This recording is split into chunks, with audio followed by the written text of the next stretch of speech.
ਕਾ ਖਾਲਸਾ ਵਾਹਿਗੁਰੂ ਜੀ ਕੀ ਫਤਿਹ। ਅੱਜ ਗੁਰੂ ਗੋਬਿੰਦ ਸਿੰਘ ਦੀ ਸ਼ਬਦ ਮੂਰਤ ਦਸਮ ਗ੍ਰੰਥ 'ਤੇ ਵਿਚਾਰ ਕਰਾਂਗੇ। ਹਾਲਾਂਕਿ ਇਸ ਵਿਸ਼ਾਲ ਵਿਸ਼ੇ ਦੇ ਉੱਤੇ ਪਿਛਲੇ 100 ਸਾਲਾਂ ਦੇ ਵਿੱਚ ਕਈ ਵਿਦਵਾਨਾਂ ਨੇ ਵਿਦਵਤਾ ਭਰਪੂਰ ਲੇਖ ਲਿਖੇ, ਪਰ ਨਾਲ ਹੀ ਜਿਹੜੀ ਅਸੁਰੀ ਸ਼ਕਤੀਆਂ ਹੁੰਦੀਆਂ ਨਾ, ਵੀ ਗੁਰੂ ਦੀ ਕਿਰਤ ਨੂੰ ਨਹੀਂ ਮੰਨਣਾ, ਗੁਰੂ ਨੂੰ ਨਹੀਂ ਮੰਨਣਾ, ਅਤੇ ਉਹਦੇ ਨੁਕਸ ਕੱਢਣ ਦੇ ਜਿਹੜੇ ਸਿਸਟਮ ਹੈ ਉਹ ਚੱਲੇ 1885 ਦੇ ਵਿੱਚ। ਔਰ ਬੜੇ ਕੋਈ ਲੱਗੇ ਲਗਾਏ ਸਵਾਲ ਨੇ ਇਹਨਾਂ ਕੋਲ, 200 ਦੇ ਕਰੀਬ ਸਵਾਲ ਨੇ। ਉਹ ਸਵਾਲ ਇਹ ਜਾ ਕੇ ਪੁੱਛਣਗੇ, ਬੰਦਿਆਂ ਨੂੰ ਦੇ ਦੇਣੇ ਡਿਸਟਰੀਬਿਊਟ ਕਰਕੇ, ਫੇਸਬੁੱਕ 'ਤੇ ਚੱਲ ਰਹੇ ਨੇ। ਉਹਨਾਂ ਦੇ ਸਵਾਲ ਦੇ ਜਵਾਬ ਦੀ ਬਜਾਏ ਉਹਨਾਂ ਨੂੰ ਜਦੋਂ ਤੁਸੀਂ ਸਵਾਲ ਕਰਦੇ ਹੋ ਅਤੇ ਫਿਰ ਕਿਉਂਕਿ ਉਸ ਚੀਜ਼ ਲਈ ਉਹ ਟ੍ਰੇਨਡ ਨਹੀਂ ਹੈਗੇ, ਇਸ ਕਰਕੇ ਉਹ ਫਿਰ ਭੱਜਣਾ ਸ਼ੁਰੂ ਕਰਦੇ ਨੇ। ਹੁਣ ਕੋਈ ਵੀ ਰਚਨਾ ਹੋਵੇ, ਰਚਨਾ ਦਾ ਜਿਹੜਾ ਸਮੂਲ ਸਿਧਾਂਤ ਹੈ ਉਹਨੂੰ ਪਰਖਣ ਦੇ ਲਈ ਕਿ ਉਸਦੇ ਰਾਈਟਰ ਕੌਣ ਹੈ। ਹੁਣ ਇਹ ਲਾਇਬ੍ਰੇਰੀ 'ਚ 10-12 ਹਜ਼ਾਰ ਕਿਤਾਬ ਹੈ, ਹਰੇਕ ਰਾਈਟਰ ਦਾ ਉੱਤੇ ਨਾਂ ਲਿਖਿਆ ਹੈ, ਪਰ ਕਿਸੇ ਨੇ ਅੱਜ ਤੱਕ ਇਹ ਨਹੀਂ ਕਿਹਾ ਵੀ ਇਹ ਰਾਈਟਰ ਨੇ ਇਹ ਕਿਤਾਬ ਨਹੀਂ ਲਿਖੀ। ਅਤੇ ਆਹ ਜਿਹੜਾ ਸਾਡੇ ਗੁਰੂ ਸਾਹਿਬ ਦੀਆਂ ਰਚਨਾਵਾਂ ਹੈ, ਚਾਹੇ ਗੁਰੂ ਗ੍ਰੰਥ ਸਾਹਿਬ ਹੈ, ਚਾਹੇ ਦਸਮ ਗ੍ਰੰਥ ਸਾਹਿਬ ਹੈ, ਇਹ ਕਿ ਇੱਕ ਸਿੱਖ ਧਰਮ ਐਸਾ ਧਰਮ ਹੈ, ਇਕਲੌਤਾ ਧਰਮ ਵਰਲਡ ਦਾ, ਜਿਸ ਦੇ ਧਾਰਮਿਕ ਗ੍ਰੰਥਾਂ ਨੂੰ ਗੁਰੂ ਸਾਹਿਬਾਂ ਨੇ ਆਪਣੇ ਸਮੇਂ ਦੇ ਵਿੱਚ, ਆਪਣੇ ਸਮਿਆਂ ਦੇ ਵਿੱਚ ਸੰਪਾਦਿਤ ਕਰਕੇ, ਦਸਤਖਤ ਕਰਕੇ ਲੋਕਾਂ ਦੇ ਵਿੱਚ ਪ੍ਰਚਲਿਤ ਕੀਤੇ। ਔਰ ਉਹਨਾਂ ਦੇ ਕਈ ਸਰੋਤ ਵੀ ਨੇ। ਹੁਣ ਜੇ ਸਾਨੂੰ ਗੁਰੂ ਸਾਹਿਬ ਦੀ ਲਿਖਤ 'ਤੇ ਭਰੋਸਾ ਨਹੀਂ, ਭਰੋਸਾ ਤੋੜਨਾ, ਸਿੱਖਾਂ ਦਾ ਤੋੜਨਾ, ਅਤੇ ਫਿਰ ਉਹਦੇ ਲਈ ਸਾਨੂੰ ਕਈ ਤਰ੍ਹਾਂ ਦੇ ਛਿੜੰਤਰ ਅਤੇ ਸਾਜ਼ਿਸ਼ਾਂ ਰਚਣੀਆਂ ਪੈਂਦੀਆਂ। ਅਤੇ ਉਹੀ ਇਹ ਰਚਦੇ ਨੇ। 15-20 ਸਾਲ ਦੇ ਬਾਅਦ ਇਹ ਮਸਲੇ ਉੱਠਦੇ ਨੇ ਅਤੇ ਫਿਰ ਚੁੱਪ ਕਰ ਜਾਂਦੇ ਨੇ।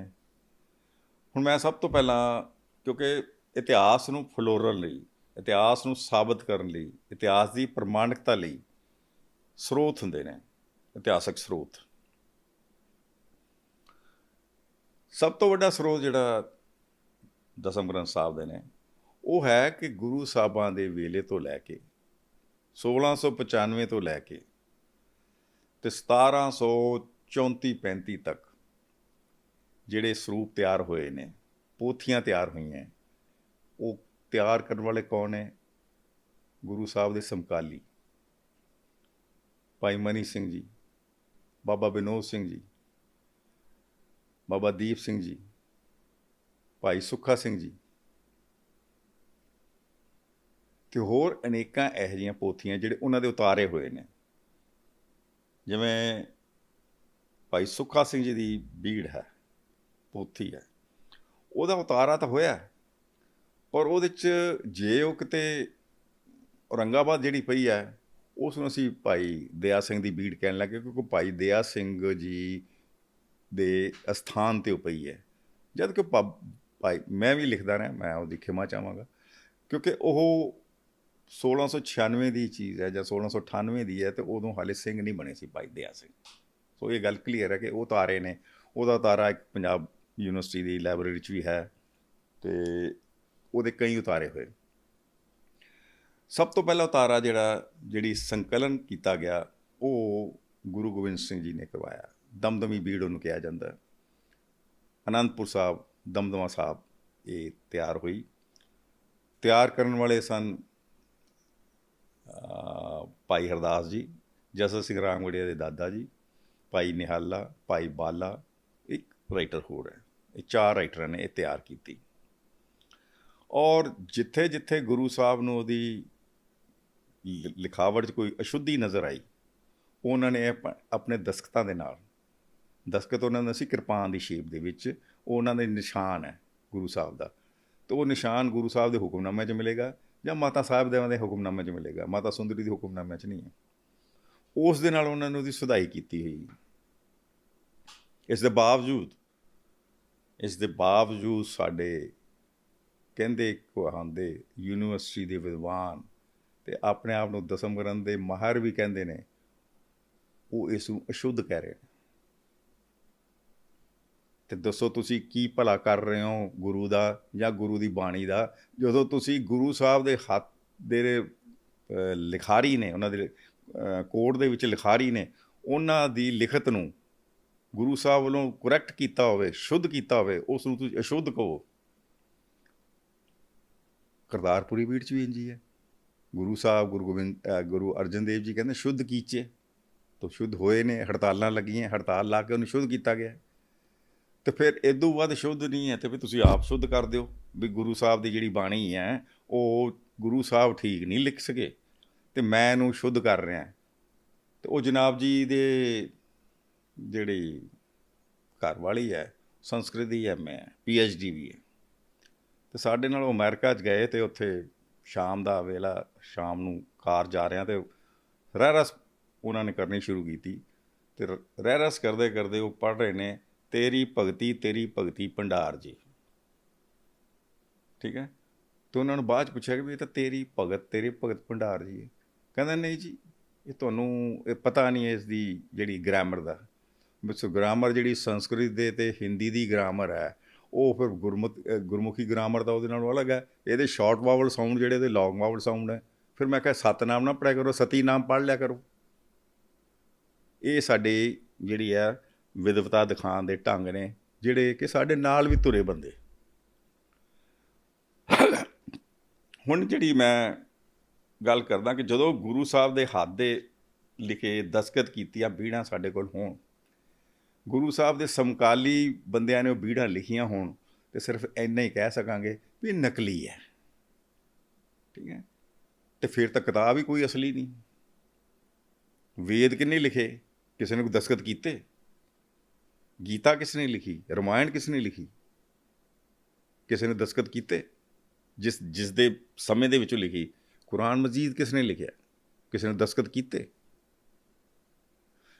ਜਿਹੜੀ ਚੀਜ਼ ਸਭ ਤੋਂ ਜ਼ਿਆਦਾ ਪ੍ਰਮਾਣਿਕ ਹੈ, ਉਸ ਨੂੰ ਝੂਠ ਬੋਲ ਕੇ ਅਸ਼ੁੱਧ ਕਰਨ ਦੀ ਕੋਸ਼ਿਸ਼ ਕੀਤੀ ਜਾ ਰਹੀ ਹੈ। ਹੁਣ ਅਸ਼ੁੱਧ ਜਿਹੜੇ ਹੈ, ਉਹ ਭਾਵਨਾ ਜਦੋਂ ਸ਼ੁੱਧ ਨਹੀਂ ਹੈ, ਅਤੇ ਫਿਰ ਉਹ ਤੁਸੀਂ ਭਾਈ ਮਨੀ ਸਿੰਘ ਤੋਂ ਵੀ ਨਮੁੱਕਰ ਹੋ ਜਾਓ, ਬਾਬਾ ਦੀਪ ਸਿੰਘ ਤੋਂ ਵੀ ਨਮੁੱਕਰ ਹੋ ਜਾਓ, ਬਾਬਾ ਵਿਨੋਦ ਸਿੰਘ ਜੀ ਜਿਹੜੇ ਕਿ ਗੁਰੂ ਗੋਬਿੰਦ ਸਿੰਘ ਨੇ ਭੇਜੇ ਬਾਬਾ ਬੰਦਾ ਬਹਾਦਰ ਨਾਲ, ਉਹਨਾਂ ਤੋਂ ਵੀ ਨਮੁੱਕਰ ਹੋ ਜਾਓ, ਅਤੇ ਫਿਰ ਅਸੀਂ ਕੁਛ ਕਹਿ ਸਕਾਂਗੇ ਕਿ ਹਾਂ ਬਈ ਇਹ ਚੀਜ਼ਾਂ ਠੀਕ ਨਹੀਂ ਹੈ। ਹੁਣ ਮੈਂ ਇਹ ਤਾਂ ਹੋ ਗਿਆ ਨਾ ਜ਼ਾਹਰ ਜਿਹੜੇ ਸਰੋਤ, ਡਾਇਰੈਕਟ ਜਿਹੜਾ ਫਸਟ ਹੈਂਡ ਐਵੀਡੈਂਸ। ਦੂਸਰਾ ਐਵੀਡੈਂਸ ਹੁੰਦਾ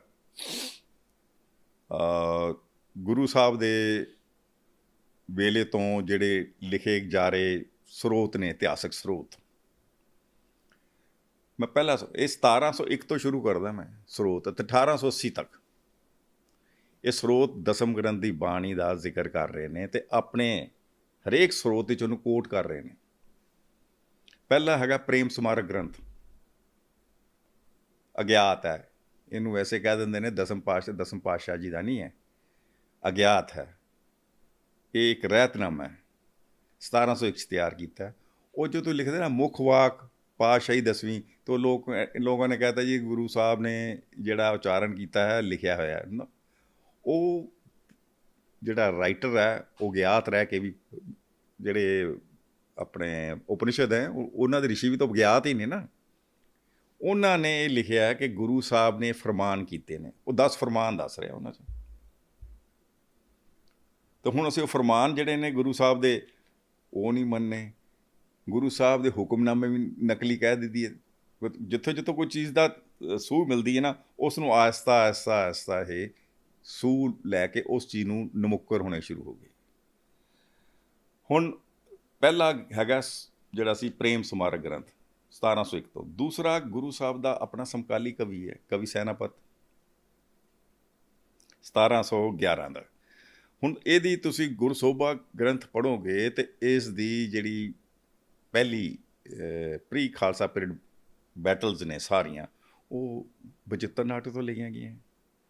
ਔਰ ਉਸ ਤੋਂ ਬਾਅਦ ਖੁਦ ਕਹਿੰਦਾ ਕੁਛ ਸੁਣੀ ਕੁਛ ਕਹੀ, ਤੇ ਉੱਥੇ ਭੁਲੇਖਾ, ਉੱਥੇ ਚਮਕੌਰ ਦੀ ਬੈਟਲ ਦੇ ਵਿੱਚ ਸ਼ਹੀਦ ਹੋਏ ਸਾਹਿਬਜ਼ਾਦੇ, ਵੱਡੇ ਸਾਹਿਬਜ਼ਾਦੇ ਛੋਟੇ ਸਾਹਿਬਜ਼ਾਦੇ ਦੇ ਜਿਹੜੇ ਚਿਣੇ ਗਏ, ਉਹਨਾਂ 'ਚ ਉਹਨੂੰ ਭੁਲੇਖਾ ਲੱਗਣਾ ਸ਼ੁਰੂ ਹੋ ਗਿਆ। ਤੇ ਇਹਦਾ ਬੜਾ ਕਲੀਅਰ ਕਿ ਉਸ ਕੋਲ ਸਰੋਤ ਸੀ, ਤੇ ਉਹਨੇ ਉਸੇ ਕੋਟ ਕੀਤਾ ਨਾ 1711 'ਚ ਜਦੋਂ ਤਿਆਰ ਕਰ ਰਿਹਾ ਆਪਣਾ ਗੁਰਸੋਭਾ ਗ੍ਰੰਥ, ਉਹ 'ਚ ਕੋਈ ਸਰੋਤ ਹੀ ਕੋਈ ਨਹੀਂ ਸੀ, ਲਿਖਤ ਹੀ ਕੋਈ ਨਹੀਂ ਸੀ। ਜਿਵੇਂ ਕਹਿੰਦੇ ਜੀ ਇਹ ਤਾਂ RSS ਦਾ ਗ੍ਰੰਥ ਆ, RSS 1925 'ਚ ਬਣਦੀ ਹੈ, 250 ਸਾਲ ਬਾਅਦ। ਤੇ ਉਹ ਆਪਣੇ ਸਰੋਤ 'ਚ ਪਾਤਸ਼ਾਹੀ 10ਵੀਂ ਕਰਕੇ ਕੋਟ ਵੀ ਕਰਦਾ ਹੈ, ਉਹਦਾ ਹਵਾਲਾ ਦੇ ਰਿਹਾ ਹੈ, ਇਹ 1711 ਦੇ ਵਿੱਚ। ਫਿਰ ਕੋਇਰ ਸਿੰਘ ਗੁਰਬਿਲਾਸ ਪਾਤਸ਼ਾਹੀ 10ਵੀਂ 1751 ਦੇ ਵਿੱਚ, ਉਹ ਫਿਰ ਦਸਮ ਗ੍ਰੰਥ ਨੂੰ ਕੋਟ ਕਰਦਾ ਹੈ ਆਪਣੇ ਗੁਰਬਿਲਾਸ 'ਚ। ਹੁਣ ਉਹ ਤੋਂ ਵੀ ਨਾ ਮੁੱਕਰ ਹੋ ਜਾਓ। ਹੁਣ ਬੜੀ ਖੂਬੀ ਹੈ ਇਸ ਚੀਜ਼ ਦੀ ਕਿ ਜਿੱਥੇ ਸਰਦਾਰ ਸ਼ਮਸ਼ੇਰ ਸਿੰਘ ਸ਼ੋਕ ਦਸਮ ਗ੍ਰੰਥ ਦੇ ਅਗੇਂਸਟ ਇੱਕ ਕਿਤਾਬਚਾ ਤਿਆਰ ਕਰਦੇ ਨੇ, ਉਸ ਕਿਤਾਬਚੇ ਦੇ ਬੇਸ 'ਤੇ ਡਾਕਟਰ ਰਤਨ ਸਿੰਘ ਜੱਗੀ ਆਪਣੀ ਥੀਸਿਸ ਲਿਖਦੇ ਨੇ। ਉਹੀ ਸ਼ਮਸ਼ੇਰ ਸਿੰਘ ਸ਼ੋਕ ਜੀ ਇਸ ਦੇ ਜਿਹੜੇ ਕਵੀ ਸੈਨਾਪਤ ਦਾ ਜਦ ਗੁਰਸੋਭਾ ਗ੍ਰੰਥ ਨੂੰ ਐਡਿਟ ਕਰਦੇ ਨੇ ਸ਼੍ਰੋਮਣੀ ਕਮੇਟੀ ਲਈ, ਉਹਦੀ ਭੂਮਿਕਾ 'ਚ ਲਿਖੇ ਦਿੰਦੇ ਨੇ ਕਿ ਕਵੀ ਸੈਨਾਪਤੀ ਨੇ ਆਪਣੇ ਇਸ ਗ੍ਰੰਥ ਤਿਆਰ ਕਰਨ ਲਈ ਗੁਰੂ ਗੋਬਿੰਦ ਸਿੰਘ ਦੀ ਬਚਿੱਤਰ ਨਾਟਕ ਤੋਂ ਸਹਾਇਤਾ ਲਈ। ਐਵੇਂ ਕੋਇਰ ਸਿੰਘ ਦਾ ਗੁਰਬਿਲਾਸ ਪਾਤਸ਼ਾਹੀ 10ਵੀਂ ਹੈ। ਇਹਦੇ 'ਚ ਫਿਰ ਡਾਕਟਰ ਫੌਜਾ ਸਿੰਘ ਤੇ ਸ਼ਮਸ਼ੇਰ ਸਿੰਘ ਸ਼ੋਕ ਭੂਮਿਕਾ 'ਚ ਲਿਖਦੇ ਨੇ ਕਿ ਬਹੁਤ ਸਾਰੀ ਸਮੱਗਰੀ ਜਿਹੜੀ ਹੈ ਇਹ ਗ੍ਰੰਥ ਦੀ ਉਹਨੇ ਦਸਮ ਗ੍ਰੰਥ 'ਚੋਂ ਲਈ, ਬਚਿੱਤਰ ਨਾਟਕ 'ਚੋਂ ਲਈ। ਜਦ ਕਿ ਉਹੀ ਡਾਕਟਰ ਫੌਜਾ ਸਿੰਘ 1974 ਦੇ ਵਿੱਚ ਗੁਰੂ ਤੇਗ ਬਹਾਦਰ ਸਾਹਿਬ ਦੀ ਸ਼ਹੀਦੀ ਪ੍ਰਸੰਗ ਜਿਹੜਾ ਹੈ ਉਸ ਨੂੰ ਨਕਾਰ ਕੇ ਫਾਰਸੀ ਸਰੋਤਾਂ ਦੇ ਹਿਸਾਬ ਨਾਲ ਗੁਰੂ ਸਾਹਿਬ ਦਾ, ਗੁਰੂ ਤੇਗ ਬਹਾਦਰ ਦਾ ਸ਼ਹੀਦੀ ਪ੍ਰਸੰਗ ਲਿਖਿਆ, ਤੇ ਹਾਰ ਕੇ ਮਾਫੀ ਮੰਗਣੀ ਪਈ। ਤੇ ਸ਼ਮਸ਼ੇਰ ਸਿੰਘ ਸ਼ੋਕ ਜੀ ਨੇ ਵੀ ਇਹੀ ਕੁਝ ਲਿਖਿਆ ਵੀ ਇਹ ਜਿਹੜੇ ਪ੍ਰਸੰਗ ਇਹਦੇ 'ਚ ਦਿੱਤੇ ਗਏ ਨੇ ਪ੍ਰੀ ਖਾਲਸਾ ਪੀਰੀਅਡ ਦੇ, ਉਹਦਾ ਸਰੋਤ ਜਿਹੜਾ ਗੁਰੂ ਦਸਮ ਗ੍ਰੰਥ ਹੀ ਹੈ, ਗੁਰੂ ਸਾਹਿਬ ਦਾ ਦਸਮ ਗ੍ਰੰਥ। ਫਿਰ ਸੁੱਖਾ ਸਿੰਘ ਗੁਰਬਿਲਾਸ ਪਾਤਸ਼ਾਹੀ 10ਵੀਂ 1797, ਮੇਰੇ ਕੋਲ ਓਰੀਜਨਲ ਵੀ ਘਰ ਪਿਆ। ਇਸ ਦਾ ਵੀ ਜਿਹੜਾ ਗੁਰਬਿਲਾਸ ਹੈ ਉਹਦੇ 'ਚ ਵੀ ਦਸਮ ਗ੍ਰੰਥ ਦੀ ਕੋਟ ਹੈ। ਫਿਰ ਦੂਸਰੇ ਇੱਕ ਸੁੱਖਾ ਸਿੰਘ ਨੇ ਜਿਹੜੇ ਗੁਰੂ ਸਾਹਿਬ ਨਾਲ ਅਨੰਦਪੁਰ ਸਾਹਿਬ ਹੋਏ, ਉਹਨਾਂ ਨੇ ਇੱਕ ਬੀੜ ਤਿਆਰ ਕੀਤੀ ਦਸਮ ਗ੍ਰੰਥ ਦੀ। ਜਦ ਸੁੱਖਾ ਸਿੰਘ ਦੇ ਗੁਰਬਿਲਾਸ ਵੀ ਦਸਮ ਪਾਤਸ਼ਾਹੀ ਦੀ ਜਿਹੜੀ ਹੈ ਬਚਿੱਤਰ ਨਾਟਕ ਕੋਟ ਕੀਤਾ ਜਾਂਦਾ, ਸਿਰਫ ਬਚਿੱਤਰ ਨਾਟਕ ਨਹੀਂ ਬਾਕੀ ਰਚਨਾਵਾਂ ਵੀ ਕੋਟ ਕੀਤੀਆਂ ਜਾਂਦੀਆਂ। ਫਿਰ ਅਸੀਂ ਉਹਨੂੰ ਬਾਹਮਣਵਾਦ ਕਹਿ ਦਿੰਦੇ ਹਾਂ। ਤੇ ਬਾਹਮਣਵਾਦ ਕੀ ਹੈ? ਇਹ ਸਿੱਖਾਂ ਦੇ ਨਵੇਂ ਉਤਪੰਨ ਹੋਏ, ਬ੍ਰਾਹਮਣਾਂ ਨੂੰ ਨਹੀਂ ਪਤਾ, ਤੇ ਸ਼ਾਇਦ ਜਿਹੜੇ ਸਾਡੇ ਸਨਾਤਨ ਧਰਮ ਦੇ ਬ੍ਰਾਹਮਣ ਨੇ ਨਾ, ਉਹ ਇਹਨਾਂ ਨੂੰ ਪੁੱਛਣਗੇ ਵੀ ਸਾਨੂੰ ਤਾਂ ਭੁੱਲ ਗਿਆ ਬ੍ਰਾਹਮਣਵਾਦ ਕੀ ਹੈ, ਹੁਣ ਸਾਨੂੰ ਜਿਹੜਾ ਤੁਸੀਂ ਦੱਸ ਦਿਓ ਵੀ ਬ੍ਰਾਹਮਣਵਾਦ ਹੁੰਦਾ ਕੀ ਹੈ। ਉਹਨਾਂ ਨੂੰ ਐਕਸਪਲੇਨ ਕਰੋ, ਸਾਨੂੰ ਤਾਂ ਲੋੜ ਨਹੀਂ। ਸਾਨੂੰ ਗੁਰੂ ਨੇ ਐਕਸਪਲੇਨ ਕਰਕੇ ਦੱਸਿਆ ਹੈ ਬ੍ਰਾਹਮਣ ਕੌਣ ਹੈ। ਬ੍ਰਾਹਮਣ ਸੋਈ ਜੋ ਬਿੰਦੇ ਬ੍ਰਹਮ। ਫਿਰ ਇੱਕ ਹੋਰ ਜਿਹੜਾ ਸਰੋਤ ਹੈ, ਇਹ ਆਪ ਕੋਟ ਕਰਦੇ ਨੇ 1798 ਦਾ, ਸਰੂਪ ਸਿੰਘ ਕੋਸ਼ਿਸ਼ ਗੁਰੂ ਕੀਆਂ ਸਾਖੀਆਂ। ਉਹਦੇ ਵਿੱਚ ਇੱਕ ਇੱਕ ਰਚਨਾ ਦਾ ਉਹਨੇ ਜ਼ਿਕਰ ਕੀਤਾ, ਇੱਕ ਇੱਕ ਰਚਨਾ ਦਾ। ਇਹ ਮੈਂ RSS ਤੋਂ ਪਹਿਲਾਂ ਦੇ ਦੱਸ ਰਿਹਾ ਵੀ 1925 'ਚ ਬਣਿਆ, ਜਦੋਂ ਗ੍ਰੰਥ ਕਹਿੰਦੇ ਕਿ RSS ਦਾ। ਅਤੇ 1798 'ਚੋਂ ਹਰੇਕ ਬਾਣੀ ਦਾ ਜੋ ਸੰਕਲਨ ਕਾਲ ਹੈ, ਰਚਨਾ ਕਾਲ, ਅਤੇ ਉਸ ਦੀ ਜ਼ਰੂਰਤ ਕਿਉਂ ਸੀ, ਉਹ ਦੇ ਰਿਹਾ।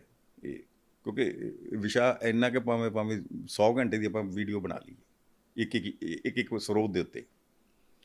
ਫਿਰ ਉਸ ਤੋਂ ਬਾਅਦ ਆ ਜਾਂਦੇ ਕੇਸਰ ਸਿੰਘ ਛਿੱਬਰ 1769-70 'ਚ।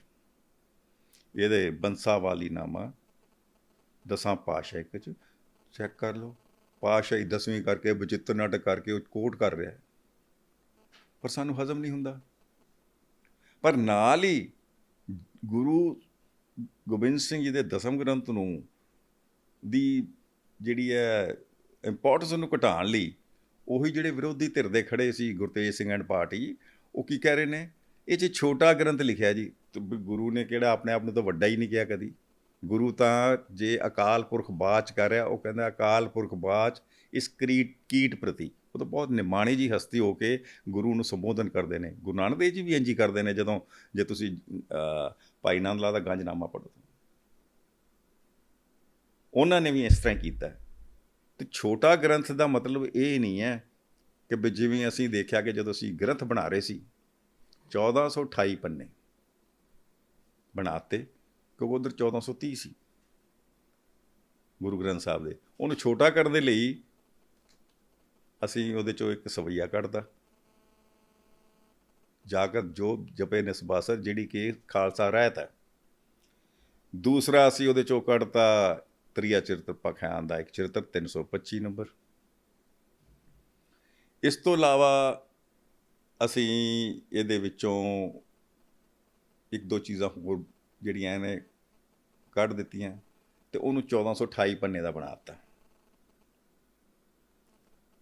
ਇਹ ਛੋਟਾ ਇੰਝ ਨਹੀਂ ਕਰੀ ਦਿੰਦਾ। ਛੋਟਾ ਦਾ ਲਿਟਰਲ ਭਾਵ ਨਹੀਂ, ਛੋਟਾ ਦਾ ਭਾਵ ਹੈ ਕਿ ਗੁਰੂ ਕਹਿੰਦਾ ਕਿ ਉਹ ਗ੍ਰੰਥ ਦੀ ਆਪਣੀ ਇੰਪੋਰਟੈਂਸ ਹੈ। ਅਤੇ ਭਾਈ ਮਨੀ ਸਿੰਘ, ਫਿਰ ਮੈਂ ਉਸ ਆ ਜਾਣਾ ਸਿੱਖਾਂ ਦੀ ਭਗਤਮਾਲ 1711-12 'ਚ, ਉਹਦੇ ਗੁਰੂ ਸਾਹਿਬ ਨੇ ਭਾਈ ਮਨੀ ਸਿੰਘ ਨੂੰ ਪ੍ਰਸ਼ਨ ਕਰਦੇ ਨੇ ਸਿੱਖ। ਉਹ ਕਥਾ ਜਦੋਂ ਕਰਦੇ ਨੇ, ਉਹ ਕਥਾ ਦੇ ਵਿੱਚੋਂ ਹੀ ਇਹ ਉਤਪੰਨ ਹੋਈਆਂ ਸਾਖੀਆਂ ਸਿੱਖਾਂ ਦੀ ਭਗਤਮਾਲ, ਜਿਹਨੂੰ ਭਗਤ ਨਾਲ ਵੀ ਕਿਹਾ ਜਾਂਦਾ। ਕਿ ਸਾਹਿਬ 10ਵੇਂ ਪਾਤਸ਼ਾਹ ਨੇ ਜੋ ਬਾਣੀ ਰਚੀ ਹੈ ਉਹ ਕਈ ਪ੍ਰਕਾਰ ਦੀ ਹੈ। ਜਿਹੜੀ ਸਾਡੀ ਗੁਰੂ ਗ੍ਰੰਥ ਸਾਹਿਬ ਦੀ ਬਾਣੀ ਹੈ ਉਹ ਭਗਤਮਈ ਹੈ। ਤਾਂ ਫਿਰ ਭਾਈ ਮਨੀ ਸਿੰਘ ਜੀ ਨੇ ਦੱਸਿਆ ਕਿ ਵਕਤ ਦੇ ਅਨੁਸਾਰ ਗੁਰੂ ਗੋਬਿੰਦ ਸਿੰਘ ਨੇ ਯੁੱਧਮਈ ਬਾਣੀ ਰਚੀ, ਸੰਸਾਰਮਈ ਬਾਣੀ ਰਚੀ, ਭਗਤਮਈ ਬਾਣੀ ਰਚੀ।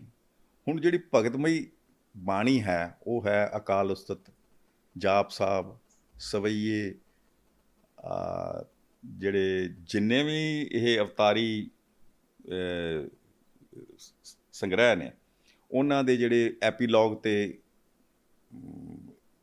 ਇੰਟਰੋਡਕਸ਼ਨਸ ਨੇ, ਮੰਗਲਾਚਰਨ, ਉਹ ਵੀ ਭਗਤਮਈ ਬਾਣੀ 'ਚ ਹੀ ਹੈ। ਗਿਆਨ ਪ੍ਰਬੋਧ ਵੀ ਹੈ ਭਗਤਮਈ ਬਾਣੀ ਦੇ ਵਿੱਚ ਹੀ ਹੈ। ਗਿਆਨ ਪ੍ਰਬੋਧ ਨੂੰ ਭਾਵੇਂ ਸੰਸਾਰਮਈ ਬਾਣੀ 'ਚ ਹੀ ਆਪਾਂ ਲਿਜਾ ਸਕਦੇ ਹਾਂ, ਠੀਕ ਹੈ। ਅਤੇ ਇਤਿਹਾਸਕ, ਹੁਣ ਇਤਿਹਾਸਕ ਜਿਹੜੀ ਹੈ ਉਹ ਹੈਗਾ ਜ਼ਫਰਨਾਮਾ। ਹੁਣ ਜ਼ਫਰਨਾਮਾ ਸਾਡੇ ਕੋਲ ਨਹੀਂ ਹੈ, ਫਤਿਹਨਾਮਾ ਨਹੀਂ ਹੈ ਸਾਡੇ ਕੋਲ। ਫਤਿਹਨਾਮਾ ਹਾਲੇ ਵੀ ਅਸੀਂ ਦਸਮ ਗ੍ਰੰਥ 'ਚ ਨਹੀਂ ਚੜ੍ਹਾਇਆ। ਇਹ ਸਾਨੂੰ ਚਮਕੌਰ ਦੀ ਬੈਟਲ ਦੀਆਂ ਪੂਰੀ ਡਿਟੇਲਸ ਦੇ ਰਹੀਆਂ ਨੇ। ਇੰਨੀ ਮੈਨਿਊਟ ਡਿਟੇਲ ਜਿਹੜੀ ਹੈ, ਕੌਣ ਕੌਣ ਬੰਦਾ ਸੀ, ਕਦੋਂ ਕਿਵੇਂ ਅਤੇ ਕਿਵੇਂ ਇਹ ਲੜਾਈ ਚੱਲੀ, ਉਹ ਕਿਸੇ ਵੀ ਸਰੋਤ 'ਚ ਨਹੀਂ ਮਿਲੇਗੀ। ਜਿਹੜੇ ਸਰੋਤ 'ਚ ਵੀ ਹੈ ਉਹ ਇੱਥੋਂ ਹੀ ਲਈ ਗਈ ਹੈ। ਹੁਣ ਭਾਈ ਮਨੀ ਸਿੰਘ ਨੇ ਦੱਸਤਾ ਵੀ ਇਹ ਜਿਹੜੇ ਨੇ ਬਾਣੀਆਂ ਇਹ ਕਿਉਂ ਰਚੀਆਂ ਗਈਆਂ। ਔਰ ਇਹਦੇ ਵਿੱਚ ਹੀ ਸਵਾਲ ਦਾ ਜਵਾਬ ਇੱਕ ਹੋਰ ਆ ਜਾਂਦਾ, ਜਿਹੜਾ ਇਹ ਕਹਿੰਦੇ ਨੇ ਕਿ ਜੀ ਇਸ ਦਾ ਪੁਰਾਤਨ ਨਾਮ ਬਚਿੱਤਰ ਨਾਟਕ ਗ੍ਰੰਥ ਸੀ ਅਤੇ ਦਸਮ ਗ੍ਰੰਥ ਬਾਅਦ 'ਚ ਪਿਆ। ਗੁਰੂ ਗ੍ਰੰਥ ਸਾਹਿਬ ਦਾ ਵੀ ਪੁਰਾਤਨ ਨਾਮ ਪੋਥੀ ਸਾਹਿਬ ਹੀ ਹੈ। 1604 ਤੋਂ ਲੈ ਕੇ 1708 ਤੱਕ ਜਿੰਨੀਆਂ ਵੀ ਪੋਥੀਆਂ ਤਿਆਰ ਆਈਆਂ ਗੁਰੂ ਸਾਹਿਬਾਂ ਦੇ ਦਸਤਖਤਾਂ ਦੇ ਹੇਠ ਵੀ ਉੱਥੇ ਤਤਕਰਾ ਪੋਥੀ ਸਾਹਿਬ ਕਾ, ਪੋਥੀ ਪਰਮੇਸ਼ਰ ਕਾ ਸਥਾਨ। ਇਹ ਵੀ ਬਾਅਦ 'ਚ ਹੀ ਲਿਆਇਆ ਗਿਆ। ਆਦਿ ਸ੍ਰੀ ਗੁਰੂ ਗ੍ਰੰਥ ਸਾਹਿਬ ਅਸੀਂ ਟਾਈਟਲ ਖੁਦ ਦਿੱਤਾ। ਔਰ ਜੇ ਇਹਨਾਂ ਬੰਦਿਆਂ ਨੇ ਤਤਕਰਾ ਹੀ ਪੜ੍ਹਿਆ ਹੋਵੇ ਦਸਮ ਗ੍ਰੰਥ ਸਾਹਿਬ ਦਾ, ਅਤੇ ਇਹੋ ਜਿਹੀ ਹਿਮਾਕਤ ਨਾ ਕਰਦੇ। ਬਚਿੱਤਰ ਨਾਟਕ ਗ੍ਰੰਥ ਅਲੱਗ ਆ, ਉਹਦੀ ਸਮਾਪਤੀ ਹੈ, ਔਰ ਗੁਰੂ ਸਾਹਿਬ ਸਮਾਪਤੀ ਦੱਸਦੇ ਨੇ ਉਹਦੀ ਕਦੋਂ ਕੁਝ ਕਰ ਰਹੇ ਨੇ। ਸ਼ਸਤਰਨਾਮ ਮਾਲ ਪੁਰਾਣ ਗ੍ਰੰਥ ਇੱਕ ਅਲੱਗ ਹੈ, ਉਸ 'ਤੇ ਫਿਰ ਆ ਗਿਆ ਗ੍ਰੰਥ ਸੁਧਾਰਾ। ਹਰੇਕ ਜਿਹੜਾ ਰਚਨਾ ਹੈ ਨਾ, ਇੱਕ ਸੁਤੰਤਰ ਗ੍ਰੰਥ ਹੈ, ਉਸ ਦੇ ਉੱਤੇ ਫਿਰ ਤ੍ਰਿਆ ਚਰਿਤਰ ਪਾਖਿਆਨ ਗ੍ਰੰਥ ਅਲੱਗ ਹੈ। ਉਸ ਦਾ ਫਿਰ ਉਹਦਾ ਪਿੱਛੇ ਜਿਹੜੇ ਐਪੀਲੌਗ ਦਿੰਦੇ ਨੇ, ਉਹ 'ਚੋਂ ਗ੍ਰੰਥ ਨੂੰ ਫਿਰ ਲਫ਼ਜ਼ ਯੂਜ਼ ਹੁੰਦਾ। ਅਤੇ ਇਹਦੇ 'ਚ ਤਾਂ ਕਈ ਸੁਤੰਤਰ ਗ੍ਰੰਥ ਨੇ, ਤਾਂ ਉਹਨੂੰ ਇੱਕ ਬਚਿੱਤਰ ਨਾਟਕ ਗ੍ਰੰਥ ਕਿਵੇਂ ਕਹਿ ਦੋਗੇ? ਜਦ ਕਿ ਜਿਹੜੇ ਬਾਬਾ ਵਿਨੋਦ ਸਿੰਘ ਨੇ, ਉਹਨਾਂ ਦੀ ਜਿਹੜੀ ਉਹਨਾਂ ਨੇ ਬੀੜ ਤਿਆਰ ਕੀਤੀ, ਉਹਦਾ ਟਾਈਟਲ ਵੀ ਸੀ 10ਵੇਂ ਪਾਤਸ਼ਾਹ ਕਾ ਗ੍ਰੰਥ। ਹੁਣ ਜਾਂ ਤਾਂ 10ਵੇਂ ਪਾਤਸ਼ਾਹ ਨੂੰ ਅਸੀਂ ਗੁਰੂ ਨਾ ਮੰਨੀਏ, ਪਾਤਸ਼ਾਹ ਨਾ ਮੰਨੀਏ, ਅਤੇ ਉਹਦੀ ਰਚਨਾ ਤੋਂ ਫਿਰ ਨਮੁੱਕਰ ਹੋਣਾ ਤਾਂ ਕੋਈ ਗੱਲ ਨਹੀਂ। ਤੇ ਜਿਹੜੇ ਉਹਨੂੰ 10 ਗੁਰੂਆਂ ਦੀ ਇੱਕ ਜੋਤ ਮੰਨਦੇ ਨੇ, ਗੁਰੂ ਗੋਬਿੰਦ ਸਿੰਘ ਨੂੰ, ਉਹਨਾਂ ਲਈ ਉਹ ਉਹਨਾਂ ਦੀ ਸ਼ਬਦ ਮੂਰਤ ਹੈ। ਤੇ ਹੁਣ ਇਹ ਪੁੱਛੇ ਵੀ ਗੁਰੂ ਸਾਹਿਬ ਨੂੰ ਲੋੜ ਕੀ ਪਈ, ਤੇ ਗੁਰੂ ਸਾਹਿਬ ਨੂੰ ਇਹਦਾ ਮਤਲਬ ਕਿ ਅਕਾਲ ਤਖਤ ਸਾਹਿਬ ਦੀ ਕਿਉਂ ਲੋੜ ਪਈ? ਗੁਰੂ ਸਾਹਿਬ ਨੇ, ਗੁਰੂ ਨਾਨਕ ਦੇਵ ਜੀ ਨੇ ਆਪਣੀ ਧਰਮ ਦੀ ਐਵੋਲੂਸ਼ਨ ਦੇ ਲਈ ਉਹ 10 ਜੋਤਾਂ ਦਾ ਜਿਹੜਾ ਪ੍ਰਗਟਾਵਾ ਕੀਤਾ, ਕਿਉਂ ਕੀਤਾ? ਕਿਉਂ ਦਾ ਤਾਂ ਕੁਝ, ਕਿਉਂ ਦਾ ਤਾਂ ਸਵਾਲ ਤੁਸੀਂ ਲੱਭਣਾ। ਗੁਰੂ ਨੇ ਤਾਂ ਕੀਤਾ, ਤੇ ਗੁਰੂ ਦੇ ਕੀਤੇ ਦੇ ਉੱਤੇ ਫੁੱਲ ਚੜਾਏ ਜਿਨ੍ਹਾਂ ਨੇ ਮੱਥਾ ਟੇਕਿਆ ਉਹ ਤਾਂ ਪ੍ਰਫੁੱਲਤ ਹੋਏ, ਜਿਨ੍ਹਾਂ ਨੇ ਮੱਥਾ ਲਾਇਆ ਉਹ ਮਾਰ ਖੱਪ ਗਏ। ਗੁਰੂ ਸਾਹਿਬ ਨੂੰ ਪਤਾ ਨਹੀਂ ਸੀ ਕਿ ਮੈਂ ਆਪਣੇ ਜਿਹੜਾ ਧਰਮ ਹੈ ਉਹ ਫਿਰ ਜਿਵੇਂ ਕਬੀਰਪੰਥੀ ਜਿੰਨੇ ਵੀ ਹੋਏ ਨੇ ਉਸ ਵਕਤ ਉਹ ਪੰਥ ਸੀ, ਉਹ ਕਿਉਂ ਰੁਲੇ? ਕਿ ਉਹਨਾਂ ਦੇ ਅੱਗੇ ਇੰਸਟੀਚੂਲਾਈਜ਼ ਨਹੀਂ ਕੀਤਾ ਸੀ ਪੰਥ, ਅੱਗੇ ਸਕਸੈਸਰ ਨਹੀਂ ਸੀ ਕਿ ਜ਼ਰੂਰਤ ਮੁਤਾਬਕ ਉਸ ਦੀ ਰੱਖਿਆ ਕੀਤੀ ਜਾਵੇ, ਉਸ ਨੂੰ ਅੱਗੇ ਵਧਾਇਆ ਜਾਵੇ। ਤੇ ਫਿਰ ਆਪਾਂ ਤਾਂ ਕਹਾਂਗੇ ਜੀ ਹਰਿਮੰਦਰ ਸਾਹਿਬ ਸੀ, ਅਕਾਲ ਤਖਤ ਸਾਹਿਬ ਦੀ ਕੀ ਲੋੜ ਸੀ? ਅਕਾਲ ਤਖਤ ਸਾਹਿਬ ਦੀ ਫਿਰ ਕੀ ਲੋੜ ਸੀ? ਗੁਰੂ ਗ੍ਰੰਥ ਸਾਹਿਬ ਮੇਰਾ ਹਰਿਮੰਦਰ ਹੈ ਤੇ ਦਸਮ ਗ੍ਰੰਥ ਮੇਰਾ ਅਕਾਲ ਤਖਤ ਸਾਹਿਬ, ਤੇ ਦੋਵੇਂ ਇੱਕ ਦੂਜੇ ਦੇ ਬਿਨਾਂ ਅਧੂਰੇ ਨੇ। ਇੱਥੋਂ ਹੀ ਸਿਧਾਂਤ ਉਤਪੰਨ ਹੋ ਰਿਹਾ ਮੀਰੀ ਤੇ ਪੀਰੀ ਦਾ। ਇਸੇ ਲਈ ਜਿਹੜੀ ਪੀਰੀ ਆ ਉੱਤੇ ਹੈ ਲੇਕਿਨ ਮੀਰੀ ਥੱਲੇ ਹੈ, ਤੇ ਗੁਰੂ ਗੋਬਿੰਦ ਸਿੰਘ ਨੇ ਇਸੇ ਲਈ ਆਪਣੇ ਆਪ ਨੂੰ ਛੋਟਾ ਗ੍ਰੰਥ ਕਿਹਾ। ਹੁਣ ਇਸ ਤੋਂ ਇਲਾਵਾ ਸਰੂਪ ਦਾਸ ਭੱਲਾ ਦਾ ਮਹਿਮਾ ਪ੍ਰਕਾਸ਼ 1776, ਹੁਣ ਇਹਦੇ 'ਚ ਵੀ ਦਸਮ ਗ੍ਰੰਥ ਨੂੰ ਕੋਟ ਕੀਤਾ ਜਾ ਰਿਹਾ, ਦਸਮ ਗ੍ਰੰਥ ਦੀਆਂ ਬਾਣੀਆਂ ਦਾ ਜ਼ਿਕਰ ਆ ਰਿਹਾ। ਬਸ ਬਿਨਾਂ ਸਰੋਤ ਪੜ੍ਹੇ ਅਸੀਂ ਇਹ ਕਹਿ ਦਈਏ ਕਿ ਬਸ ਜੀ ਇਹਦਾ ਤਾਂ ਕੋਈ ਸਰੋਤ ਹੀ ਹੈ ਨਹੀਂ, ਇਹਦਾ ਕੋਈ ਉਧਾਰ ਹੀ ਨਹੀਂ। ਇਹ ਚੰਡੀਗੜ੍ਹ ਤੋਂ ਹੋਇਆ ਸੀ ਰੂਪ। ਸਰਦਾਰ ਦਲਜੀਤ ਸਿੰਘ ਬਹੁਤ ਸਿਆਣੇ ਸਾਡੇ ਰਾਈਟਰਾਂ 'ਚੋਂ ਸਨ, ਪਰ ਪਤਾ ਨਹੀਂ ਕਿਹੜੀ ਮਜਬੂਰੀ 'ਚ ਉਹਨਾਂ ਨੂੰ ਇਹ ਕਹਿਣਾ ਪਿਆ, ਨਾਲ ਸਰਦਾਰ ਜਗਜੀਤ ਸਿੰਘ, ਵੀ ਇਸ ਦਾ ਕੋਈ ਬੇਸ ਹੀ ਹੈ ਨਹੀਂ। ਵੀ ਬੇਸ ਤੁਸੀਂ ਆਪਣਾ ਪਹਿਲਾਂ ਲੱਭ ਲਓ। ਜੇ ਇਨਸਾਨ ਨੂੰ ਆਪਣਾ ਆਧਾਰ ਨਹੀਂ ਪਤਾ, ਆਪਣਾ ਮੂਲ ਨਹੀਂ ਪਤਾ, ਆਪਣੀ ਆਤਮਾ ਦਾ ਨਹੀਂ ਪਤਾ, ਤੇ ਉਹ ਫਿਰ ਸਭ ਨੁਕਸ ਹੀ ਕੱਢੇਗਾ। ਜਿਸ ਕੋਲ ਆਤਮਾ ਹੈ ਉਹਨੇ ਮਰੀ ਨਹੀਂ, ਉਹਨੂੰ ਸਭ ਸੱਚ ਜਿਹੜਾ ਆਪਣੇ ਆਪ ਪ੍ਰਗਟ ਹੋਣਾ ਸ਼ੁਰੂ ਹੋ ਜਾਂਦਾ। ਹੁਣ ਸਰੂਪ ਦਾਸ ਭੱਲਾ ਵੀ ਜ਼ਿਕਰ ਕਰਦਾ, ਫਿਰ ਕਵੀ ਸੰਤੋਖ ਸਿੰਘ 1843 'ਚ ਉਹ ਜ਼ਿਕਰ ਕਰਦਾ, ਫਿਰ ਸੇਵਾ ਸਿੰਘ ਪਰਚੀਆਂ ਸੇਵਾਦਾਸ, ਇਹ ਵੀ ਸਾਹ ਗੁਰਤੇਜ ਸਿੰਘ ਨੇ ਟਰਾਂਸਲੇਟ ਕੀਤੀ ਹੈ, ਤੇ ਕਹਿੰਦੇ ਜੀ ਸਮਕਾਲੀ ਹੈ। ਇਹ ਗੁਰੂ ਗੋਬਿੰਦ ਸਿੰਘ ਦੇ ਵੇਲੇ ਦਾ ਸਮਕਾਲੀ ਸਰੋਤ ਮੰਨਦੇ ਨੇ, ਅੰਗਰੇਜ਼ੀ 'ਚ ਟਰਾਂਸਲੇਟ ਕੀਤਾ, ਪਰ ਇਹਦੇ 'ਚ ਫਿਰ ਉਹ ਜ਼ਿਕਰ ਆਉਂਦਾ ਦਸਮ ਗ੍ਰੰਥ ਦੀ ਬਾਣੀ ਦਾ, ਪ੍ਰਮਾਣਿਕ ਬਾਣੀ ਹੈ, ਤੇ ਫਿਰ ਫੁੱਟਨੋਟ ਦਿੰਦੇ। ਫੁੱਟਨੋਟ ਕਿਉਂ ਨਹੀਂ ਦਿੱਤਾ ਕਿ ਬਈ ਆਹ ਜਿਹੜਾ ਹੈ ਮੈਂ ਇਸ ਦੇ ਨਾਲ ਸਹਿਮਤ ਨਹੀਂ, ਤੇ ਕਿਉਂ ਨਹੀਂ ਸਹਿਮਤ? ਜੱਜ ਜਦੋਂ ਜੱਜਮੈਂਟ ਦਿੰਦਾ ਨਾ, ਉਹਨੂੰ ਦੱਸਣਾ ਪੈਂਦਾ ਕਿ ਮੈਂ ਕਿਹੜੇ ਪੱਖ ਦੀ ਗੱਲ ਨੂੰ ਮੰਨਦਾ ਤੇ ਕਿਉਂ ਮੰਨਦਾ। ਉਹਨੂੰ ਸਪੀਕਿੰਗ ਆਰਡਰ ਕਿਹਾ ਜਾਂਦਾ ਲੀਗਲ ਲੈਂਗੁਏਜ 'ਚ, ਕਾਨੂੰਨੀ ਭਾਸ਼ਾ 'ਚ। ਤੇ ਜੋ ਨਹੀਂ ਕਹਿੰਦਾ ਤੇ ਅਗਲੀ ਕੋਰਟ 'ਚੋਂ ਜਿਹੜਾ ਉਹਦਾ ਦਿੱਤਾ ਫੈਸਲਾ ਉਹ ਰੱਦ ਹੋ ਜਾਂਦਾ। ਹੁਣ ਤੁਸੀਂ ਇੱਥੇ ਕਿਉਂ ਨਹੀਂ ਦੱਸਦੇ ਕਿ ਬਈ ਇਹ ਤਾਂ ਗਲਤ ਲਿਖਾ ਰਿਹਾ, ਮੈਂ ਇਸ ਦੇ ਨਾਲ ਸਹਿਮਤ ਨਹੀਂ, ਤੇ ਕਿਉਂ ਨਹੀਂ ਸਹਿਮਤ? ਇਹ ਵੀ ਨਹੀਂ ਕਿਹਾ। ਫਿਰ ਰਤਨ ਸਿੰਘ ਭੰਗੂ ਦਾ ਪ੍ਰਾਚੀਨ ਪੰਥ ਪ੍ਰਕਾਸ਼, ਇਹ ਵੀ ਗੁਰਤੇਜ ਸਿੰਘ ਰਾਂ ਨੇ ਅੰਗਰੇਜ਼ੀ 'ਚ ਟਰਾਂਸਲੇਟ ਕੀਤਾ 2 ਵਾਲੀਅਮ 'ਚ। ਇੱਥੇ ਵੀ ਕਿਤੇ ਨੋਟ ਨਹੀਂ, ਆਫਿਸ ਨੋਟ ਨਹੀਂ ਦਿੱਤਾ ਕਿ ਵੀ ਇਹ ਮੈਂ ਨਹੀਂ ਮੰਨਦਾ, ਤੇ ਕਿਉਂ ਨਹੀਂ ਮੰਨਦਾ। ਇਹ ਤਾਂ ਗੁਰੂ ਸਾਹਿਬ ਦੀ ਬਾਣੀ ਨਹੀਂ ਹੈ, ਤੇ ਮੈਂ ਮੰਨਦਾ ਨਹੀਂ। ਰਤਨ ਸਿੰਘ ਭੰਗੂ ਨੇ ਕਿਵੇਂ ਮੰਨ ਲਿਆ? ਲਿਖਦਾ, ਤੇ ਬਹੁਤ ਪੁਰਾਣੀ ਗੱਲ ਹੈ, ਮੈਂ ਹੁਣ ਯਾਦ ਨਹੀਂ year, Punjab history conference proceedings ਹੁੰਦੀਆਂ ਹਰ ਸਾਲ ਪੰਜਾਬੀ ਯੂਨੀਵਰਸਿਟੀ 'ਚ, ਉੱਥੇ ਰਤਨ ਸਿੰਘ ਭੰਗੂ ਦੇ ਪੂਰਾ ਸੋਹਲੇ ਗਾਏ ਹੋਏ ਨੇ, ਸਰਦਾਰ ਗੁਰਤੇਜ ਸਿੰਘ ਨਹੀਂ। ਉਦੋਂ ਹੀ ਕਹਿ ਦਿੰਦੇ ਵੀ ਇੱਥੇ ਠੀਕ ਕਹਿ ਰਿਹਾ, ਗਲਤ ਕਹਿ ਰਿਹਾ, ਇਹ ਠੀਕ ਨਹੀਂ ਕਹਿ ਰਿਹਾ। ਇੱਕ ਹੋਰ ਐਗਜ਼ਾਮਪਲ ਦੇਣਾ, ਜਿਵੇਂ ਡਾਕਟਰ ਰਤਨ ਸਿੰਘ ਜੱਗੀ ਨੇ ਭਾਈ ਮਨੀ ਸਿੰਘ ਦੀ ਚਿੱਠੀ ਦੇ ਕਿੰਤੂ ਪਰੰਤੂ ਕੀਤੇ ਸੀ ਨੇ, ਜੋ ਉਹੀ ਗੁਰਤੇਜ ਸਿੰਘ ਨੇ ਕੀਤੇ। ਪਰ ਫਤਿਹਗੜ੍ਹ ਸਾਹਿਬ ਸੰਤ ਜਰਨੈਲ ਸਿੰਘ ਭਿੰਡਰਾਂਵਾਲਿਆਂ ਦਾ 37ਵਾਂ ਬਰਥਡੇ ਮਨਾਉਣਾ ਸੀ। ਉੱਥੇ ਇਹੀ ਗੁਰਤੇਜ ਸਿੰਘ ਇਹੀ ਚਿੱਠੀ ਨੂੰ ਦੇ ਹਵਾਲੇ ਨਾਲ, ਭਾਈ ਮਨੀ ਸਿੰਘ ਦੀ ਚਿੱਠੀ ਦੇ ਹਵਾਲੇ ਨਾਲ ਉੱਥੇ ਸਾਰਾ ਇਤਿਹਾਸ ਦੱਸ ਰਿਹਾ। ਉਹਦੀ ਵੀਡੀਓ ਮੇਰੇ ਕੋਲ ਪਈ ਹੈ। ਸੱਚੇ ਨੂੰ ਬੋਲਣ ਲੱਗਿਆਂ ਕੁਝ ਝਕਾਟ ਨਹੀਂ ਹੁੰਦੀ, ਝੂਠ ਵਾਲੇ ਨੂੰ ਹੁੰਦੀ ਹੈ। ਇਸ ਲਈ ਪੋਲੀਗ੍ਰਾਫਿਕ ਟੈਸਟ ਜਿਹੜਾ ਨਾ ਲਾਈ ਡਿਟੈਕਟਰ, ਉਹਦੇ ਹੀ ਹੁੰਦਾ ਕਿ ਉਹਦੀ ਸੂਈ ਫਿਰ ਮੁੜਨੀ ਸ਼ੁਰੂ ਹੋ ਜਾਂਦੀ ਹੈ ਕਿ ਕੋਈ ਝੂਠ ਬੋਲ ਰਿਹਾ। ਉਹਨੂੰ ਪਤਾ ਨਹੀਂ ਵੀ ਮੈਂ ਪਹਿਲਾਂ ਕੀ ਕਿਹਾ ਸੀ, ਅਤੇ ਜੇ ਪਹਿਲਾਂ ਕੀ ਕਿਹਾ ਤਾਂ ਹੁਣ ਕੀ ਕਿਹਾ। ਉਹ ਝੂਠ ਵਾਲੇ 'ਚ ਹੀ ਫਰਕ ਆਏਗਾ, ਸੱਚੇ ਬੰਦੇ ਦੀ ਸਟੇਟਮੈਂਟ 'ਚ ਫਰਕ ਨਹੀਂ ਆਏਗਾ। ਫਿਰ ਉਸ ਤੋਂ ਬਾਅਦ ਹੈ ਸੰਤ ਬਾਬਾ ਸ਼ਾਮ ਸਿੰਘ,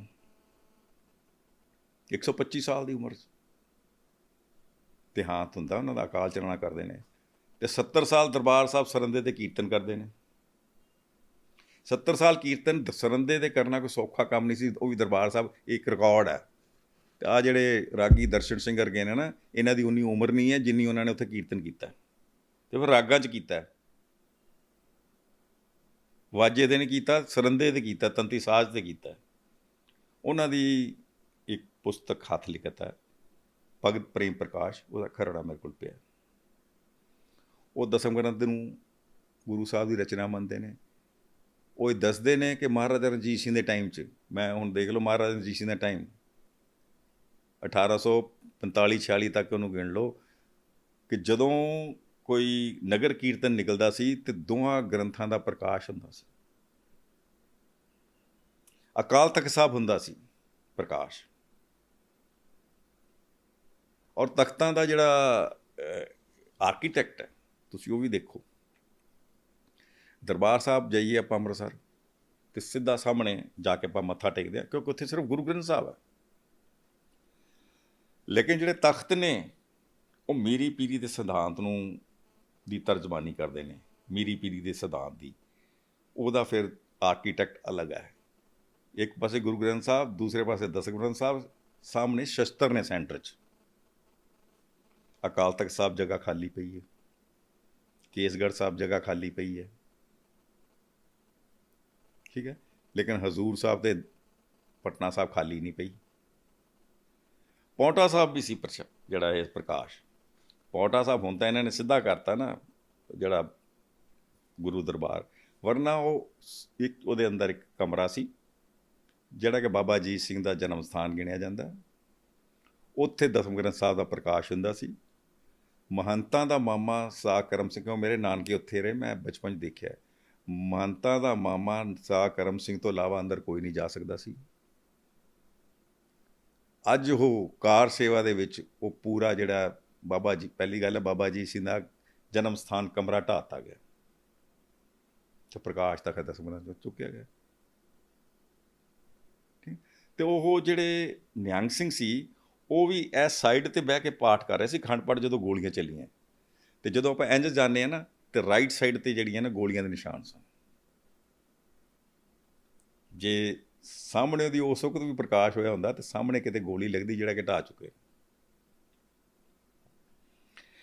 ਹੁਣ ਇਸ ਤੋਂ ਬਾਅਦ ਆਉਂਦਾ ਗਿਆਨੀ ਗਿਆਨ ਸਿੰਘ, ਪੰਥ ਪ੍ਰਕਾਸ਼ 1880, ਤਵਰੀਖ ਗੁਰੂ ਖਾਲਸਾ। ਉਹ ਫਿਰ ਉਹ ਗੁਰੂ ਦਸਮ ਗ੍ਰੰਥ ਨੂੰ ਮੰਨ ਰਿਹਾ ਔਰ ਕੋਟ ਕਰ ਰਿਹਾ ਹਰੇਕ ਚੀਜ਼ ਨੂੰ। ਫਿਰ ਇੱਕ ਹਜ਼ੂਰੀ ਰਹਿਤਨਾਮਾ ਭਾਈ ਦੇਸਾ ਸਿੰਘ ਦਾ। ਇਸ ਤੋਂ ਇਲਾਵਾ ਮੈਂ ਕਹਿੰਦਾ ਸੇਵਾ ਸਿੰਘ ਸ਼ਹੀਦ ਵਿਲਾਸ ਹੈ, ਸ਼ਹੀਦ ਵਿਲਾਸ ਭਾਈ ਮਨੀ ਸਿੰਘ, ਉਹ ਵੀ ਜ਼ਿਕਰ ਕਰ ਰਿਹਾ। ਅਤੇ ਜਿਹੜਾ ਹਜ਼ੂਰੀ ਰਹਿਤਨਾਮਾ ਭਾਈ ਦੇਸਾ ਸਿੰਘ ਦਾ, ਉਸ ਦੇ ਵਿੱਚ ਉਹ ਦੱਸ ਰਿਹਾ ਕਿ ਗੁਰੂ ਮਹਾਰਾਜ ਮੈਨੂੰ ਦਰਸ਼ਨ ਦਿੰਦੇ ਨੇ, ਅਤੇ ਜਿਸ ਇਹ ਉਹਨਾਂ ਦੱਸਿਆ ਵੀ ਇਹ ਰਚਨਾਵਾਂ ਮੈਂ ਰਚੀਆਂ, ਔਰ ਉਹ ਰਚਨਾਵਾਂ ਦਾ ਤਰਤੀਬ ਦੇਖ ਲਓ, ਉਸੇ ਤਰਤੀਬ ਵਿੱਚ ਉਹ ਉਹਨਾਂ ਦੀ ਸਮਾਪਤੀ ਹੈ। ਉਹ ਤਰਤੀਬ ਵੀ ਬਿਲਕੁਲ ਉਸ ਹੈ।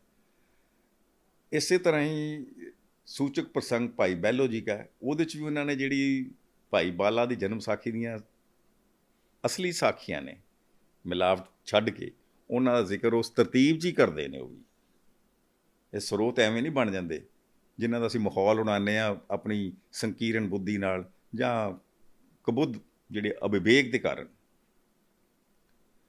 ਹੁਣ ਇਹਨਾਂ ਨੇ ਇਹਦੇ 'ਤੇ ਲੈ ਜੀ ਸੁਪਨੇ 'ਚ ਕਿਵੇਂ ਆ ਕੇ ਕੋਈ ਗੱਲ ਕਰ ਸਕਦਾ। ਸੁਪਨੇ 'ਚ ਆ ਕੇ ਕਿਵੇਂ ਗੱਲ ਕਰ ਸਕਦਾ ਭਾਈ ਹਜ਼ੂਰੀ ਰਹਿਤਨਾਮਾ ਜਾਂ ਭਾਈ ਦੇਸਾ ਸਿੰਘ ਦਾ, ਕਿ ਜਰਾ ਪੜ੍ਹਿਓ ਵਰਲਡ ਦਾ ਇਤਿਹਾਸ। ਇੰਗਲੈਂਡ ਅਮਰੀਕਾ ਸੌਰੀ, ਇੱਕ ਜੀਨ ਡਿਕਸਨ ਲੇਡੀ ਹੋਈ, ਉਹ ਜਦੋਂ ਚਰਚ ਜਾ ਕੇ ਦੀਵਾ ਬਾਲਦੀ ਸੀ ਨਾ, ਉਹਨੂੰ ਜਿਹੜੀ ਵਾਪਰਨ ਵਾਲੀ ਕੋਈ ਘਟਨਾ ਉਹ ਨਜ਼ਰ ਆ ਜਾਂਦੀ ਸੀ, ਠੀਕ ਹੈ। ਔਰ ਉਹ ਘਟਨਾ ਦਾ ਜ਼ਿਕਰ ਉਹਦੀ ਸਾਰੀ ਬਾਇਓਗ੍ਰਾਫੀ ਲਿਖੀ ਹੈ, ਇੱਕ ਮੇਰੇ ਕੋਲ ਇਟਲੀ 'ਚ ਛਵੀ ਕਿਤਾਬ ਹੈ, the shape of the things to come. ਉਸ ਨੇ ਕੈਨੇਡੀ ਨੂੰ ਦੱਸਤਾ ਵੀ ਇਸ ਦਿਨ ਇੰਨੇ ਵਜੇ ਤੈਨੂੰ ਪਿੱਛੋਂ ਦੀ ਗੋਲੀ ਲੱਗੇਗੀ, ਲੱਗੀ, ਕੋਈ ਨਹੀਂ ਬਚਾ ਸਕਿਆ। ਸੁਪਰ ਨੈਚੁਰਲ ਜਿਹੜੀਆਂ ਚੀਜ਼ਾਂ ਨੇ ਨਾ, ਉਹ ਕਿਸੇ ਬਲੈਸ ਸੋਲਸ ਨੂੰ ਮਿਲਦੀਆਂ ਨੇ। ਨੋਸਟਰਡਮ ਦੀ ਜਿਹੜੀਆਂ ਭਵਿੱਖਬਾਣੀਆਂ ਨੇ, ਉਹ ਕਿਉਂ ਸਿੱਧ ਠੀਕ ਹੋ ਰਹੀਆਂ ਨੇ? ਆਹ ਇਹਨਾਂ ਦਾ ਬ੍ਰਾਹਮਣਵਾਦ ਹੈ। ਸੋ ਇਹ ਪਹਿਲੀ ਗੱਲ ਹੈ ਕਿ ਜਿਹੜੇ ਸਰੋਤ ਨੇ, ਸਰੋਤਾਂ ਦਾ ਵਿਸ਼ਲੇਸ਼ਣ ਕਰੋ। ਸਰੋਤਾਂ ਤੋਂ ਨਮੁੱਕਰ ਹੋ ਕੇ ਤੇ ਫਿਰ ਤਾਂ ਗੁਰੂ ਇਤਿਹਾਸ ਤੋਂ ਹੀ ਨਮੁੱਕਰ ਹੋ ਜਾਓ। ਜਦੋਂ ਗੁਰ ਇਤਿਹਾਸ ਤੋਂ ਨਮੁੱਕਰ, ਗੁਰੂ ਤੋਂ ਨਮੁੱਕਰ, ਤੇ ਫਿਰ ਸਿੱਖ ਕਿਹਦਾ? ਫਿਰ ਭਰਾ ਮਾਰੂ ਜੰਗ ਕਿਹੜੀ? ਜਿਹੜਾ ਬੰਦਾ ਗੁਰੂ ਨਾਲ ਹੀ ਗੁਰੂ ਨਾਲ ਉਹਦਾ ਮੋਹ ਨਹੀਂ, ਗੁਰੂ ਤੋਂ ਕੋਈ ਸਿੱਖਿਆ ਨਹੀਂ ਲੈ ਰਿਹਾ, ਗੁਰੂ ਹੈ ਕੌਣ ਹੈ? ਗੂ ਅਤੇ ਰੂਹ ਸੰਸਕ੍ਰਿਤ ਵਰਡ ਜਿਹੜੇ ਨੇ, ਜੋ ਅੰਧੇਰੇ ਮਨ ਨੂੰ ਪ੍ਰਕਾਸ਼ ਕਰੇ। ਅਤੇ ਜੇ ਤੁਹਾਡੇ ਅੰਧੇਰੇ ਮਨ ਦੇ ਵਿੱਚ ਦਸਮ ਗ੍ਰੰਥ ਜਾਂ ਜਾਪ ਸਾਹਿਬ ਨੇ ਪ੍ਰਕਾਸ਼ ਨਹੀਂ ਕੀਤਾ, ਜਪਜੀ ਸਾਹਿਬ ਨੇ ਨਹੀਂ ਕੀਤਾ ਹਾਲੇ ਤੱਕ, ਮੈਂ ਇਹ ਤਾਂ ਬੜਾ ਕਹਾਂਗਾ, ਇਹ ਜਪਜੀ ਸਾਹਿਬ ਨੇ ਹਾਲੇ ਅੰਧੇਰੇ ਮਨ 'ਚ ਪ੍ਰਕਾਸ਼ ਨਹੀਂ ਕੀਤਾ। ਜੇ ਪ੍ਰਕਾਸ਼ਮਾਨ ਹੋਇਆ ਹੁੰਦਾ ਮਨ, ਉਹਦੇ 'ਚੋਂ ਇੰਨਾ ਝੂਠ ਨਾ ਨਿਕਲਦਾ, ਇੰਨੀ ਨਫ਼ਰਤ ਨਾ ਨਿਕਲਦੀ ਗੁਰੂ ਦੇ ਲਈ। ਸੋ ਮੇਰਾ ਇਹ ਜਿਹੜਾ ਕਹਿ ਲਓ ਤੁਹਾਡੇ ਨਾਲ ਮੈਂ ਗੱਲਬਾਤ ਕਰ ਰਿਹਾ, ਇਹ ਉਹਨਾਂ ਲਈ ਨਹੀਂ ਹੈ ਜਿਹੜੇ ਗੁਰੂ ਦੇ ਨਿੰਦਕ ਨੇ, ਜਿਹੜੇ ਗੁਰੂ ਦੇ ਵਿਰੋਧ 'ਚ ਖੜ੍ਹੇ ਨੇ। ਮੇਰਾ ਉਹਨਾਂ ਲਈ ਹੈ ਕਿ ਜਿਹੜੇ ਕਿ ਲੋਕਾਂ ਨੂੰ ਭਰਮਾਇਆ ਜਾਂਦਾ, ਜਿਹੜੀ ਸਾਡੀ ਪੀੜ੍ਹੀ ਗੁਰੂ ਸਾਹਿਬ ਨਾਲ ਜੁੜਨਾ ਚਾਹੁੰਦੀ ਹੈ ਪਰ ਉਹ ਜੁੜਨ ਨਹੀਂ ਦਿੰਦੇ, ਇਹ ਉਹਨਾਂ ਲਈ ਨੇ ਇਹ ਲੈਕਚਰਸ, ਇਹਨਾਂ ਲਈ ਨਹੀਂ, ਕਿਉਂਕਿ ਇਹ ਤਾਂ ਵਿਗੜੇ ਨੇ, ਇਹਨਾਂ ਦੀ ਇੱਕ ਮਨਸ਼ਾ ਹੈ। ਹੁਣ ਇੱਕ ਇਹਨਾਂ ਦਾ ਹੋਰ ਇੰਦਰ ਸਿੰਘ ਘੱਗਾ, ਉਹ ਵੀ ਪ੍ਰੋਫੈਸਰ ਸਾਹਿਬ ਨੇ, ਉਹ ਜਾਪ ਸਾਹਿਬ ਨੂੰ ਕਹਿੰਦੇ ਇਹ ਤਾਂ ਜੀ ਵਿਸ਼ਨੂੰ ਪੁਰਾਣ ਹੈ, ਨਾ ਸ਼ਿਵ ਪੁਰਾਣ ਹੈ। ਉਹਨੂੰ ਸਿਰਫ 25 ਕੁਐਸਚਨ ਕੀਤੇ ਸੀ ਕਿ ਤੂੰ ਪਹਿਲਾਂ ਸ਼ਿਵ ਪੁਰਾਣ ਪੜ੍ਹ, ਉਹਦੇ ਛੰਦ ਦੇਖ ਲੈ, ਫਿਰ ਜਾਪ ਸਾਹਿਬ ਦੇਖ ਲੈ, ਅਤੇ ਜਾਪ ਸਾਹਿਬ ਵਾਲੇ ਜਿਹੜੇ ਕਰਮਨਾਮ ਗੁਰੂ ਸਾਹਿਬ ਨੇ ਗਿਣਾਏ ਨੇ, ਉਹ ਸ਼ਿਵ ਪੁਰਾਣ 'ਚ ਨਜ਼ਰ ਆਉਂਦੇ ਨੇ, ਦਿਖਾ ਦੇਂ। ਸ਼ਿਵ ਪੁਰਾਣ ਦੇ ਵਿੱਚ ਮਹਾਕਾਲ ਲਫ਼ਜ਼ ਨਹੀਂ ਹੈ, ਜਿਸ ਦਾ ਰੌਲਾ ਪਾਇਆ ਗਿਆ ਸੀ। ਮਹਾਕਾਲ ਲਫ਼ਜ਼ ਸ਼ਿਵ ਪੁਰਾਣ, ਸ਼ਿਵ ਸਹਿਸਰਨਾਮਾ 'ਚ ਜਿਹੜੇ 1008 ਨਾਂ ਸ਼ਿਵ ਦੇ ਦਿੱਤੇ ਗਏ, ਉਹਦੇ 'ਚ ਵੀ ਮਹਾਕਾਲ ਨਹੀਂ ਹੈ। ਇਹ ਲੇਟਰ ਓਰੀਜਨ ਹੈ। ਇਹ ਨਹੀਂ ਪਤਾ ਲੱਗਦਾ ਵੀ ਇਹ ਲੇਟਰ ਓਰੀਜਨ ਹੈ ਨਾਮ।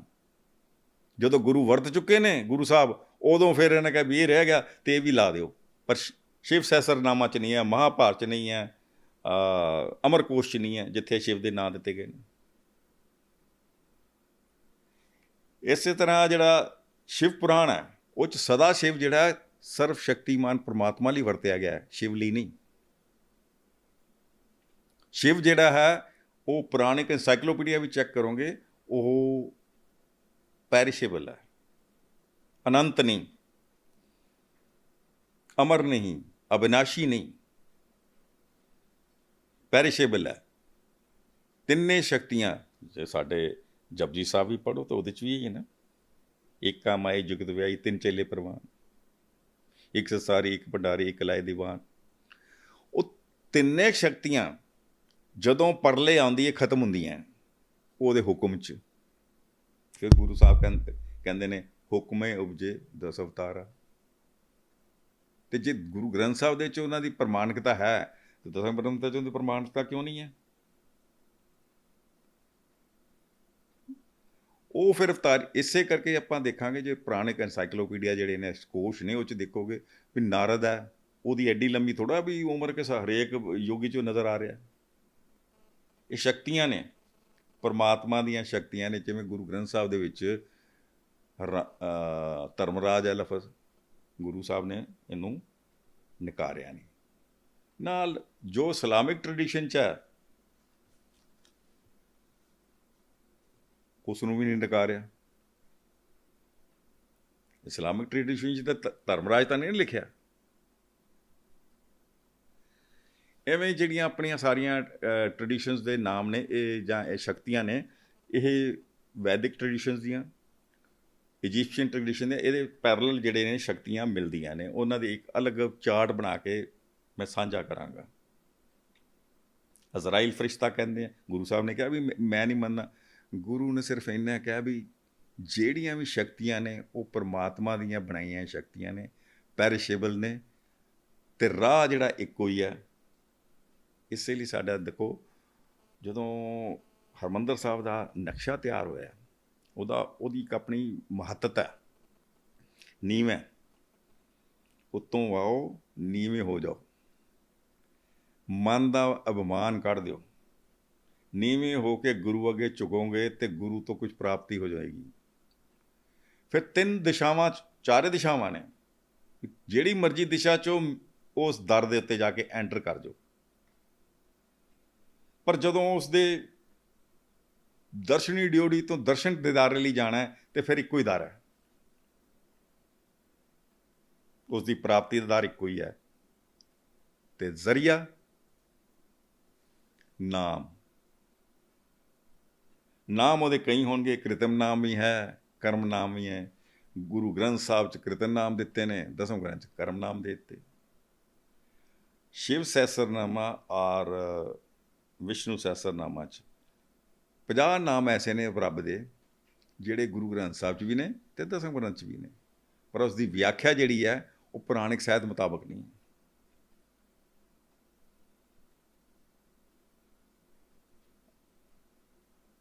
ਜਿਹੜਾ ਦੇਵੀ ਭਗਤ ਪੁਰਾਣ, ਮਾਰਕੰਡੇ ਪੁਰਾਣ, 108 ਨਾਂ ਨੇ ਦੇਵੀ ਦੇ, ਦੁਰਗਾ ਦੇ 108 ਨਾਂ, ਪਰ ਭਗਉਤੀ ਨਹੀਂ ਹੈ। ਭਗਉਤੀ ਸਾਰੇ ਪੁਰਾਣਿਕ ਸਾਹਿਤ ਦੇ ਵਿੱਚ ਡਿਵਾਈਨ ਸਵੋਰਡ ਲਈ ਹੈ। ਪਰਮਾਤਮਾ ਦੀ ਉਹ ਸੰਘਾਰਨ ਸ਼ਕਤੀ ਜਿਹੜੀ ਅਦ੍ਰਿਸ਼ ਹੈ, ਪਰ ਆਪਣੇ ਹੀ ਕਿਸੇ ਸੇਵਕ ਦੇ ਥਰੂ ਉਹ ਪ੍ਰਗਟ ਹੋ ਕੇ ਅਸੁਰਾਂ ਦਾ ਨਾਸ਼ ਕਰਦੀ ਹੈ। ਉਹ ਦੁਰਗਾ ਵੀ ਹੈ, ਉਹ ਗੁਰੂ ਗੋਬਿੰਦ ਸਿੰਘ ਵੀ ਹੈ। ਕਿ ਜਿਹੜੀ ਸੰਘਾਰਨ ਸ਼ਕਤੀ ਜਿਹੜੀ ਹੈ, ਆਪਣੀ ਤਲਵਾਰ ਆਪਣੇ ਸਾਮਰਾਜ ਦੀ ਵਧਾਵੇ ਲਈ ਨਹੀਂ, ਮਜ਼ਲੂਮਾਂ ਦੀ ਰਕਸ਼ਾ ਲਈ ਯੂਜ਼ ਹੁੰਦੀ ਹੈ, ਉਹ ਡਿਵਾਈਨ ਸਵੋਰਡ ਹੈ। ਔਰ ਇਹ ਜਿਹੜਾ ਡਿਵਾਈਨ ਸਵੋਰਡ ਦਾ ਕੰਸੈਪਟ ਹੈਗਾ, ਸਿਧਾਂਤ ਹੈ, ਇਹ ਸਾਰੇ ਵਰਲਡ ਦੇ ਰਿਲੀਜੀਅਸ ਟ੍ਰੈਡੀਸ਼ਨ 'ਚ ਹੈ। ਇਸਲਾਮ 'ਚ ਇਹਨੂੰ ਕਹਿੰਦੇ ਸੈਫ ਉਲ ਅੱਲਾ, ਹਾਈਐਸਟ ਟਾਈਟਲ ਹੈ ਸੈਫ ਉਲ ਅੱਲਾ, ਅੱਲਾ ਦੀ ਸਵੋਰਡ। ਇਵੇਂ ਹੀ ਉਹਦੇ 'ਚ ਕ੍ਰਿਸਚੈਨਿਟੀ 'ਚ ਇੱਕ ਪੂਰੀ ਬੁੱਕ ਹੈ, ਦੀ ਡਿਵਾਈਨ ਸਵੋਰਡ ਬੇਥ ਇਨ ਹੈਵਨ।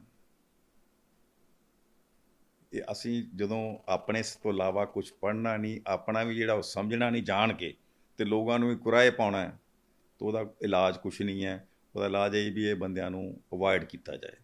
ਹੁਣ ਇੱਕ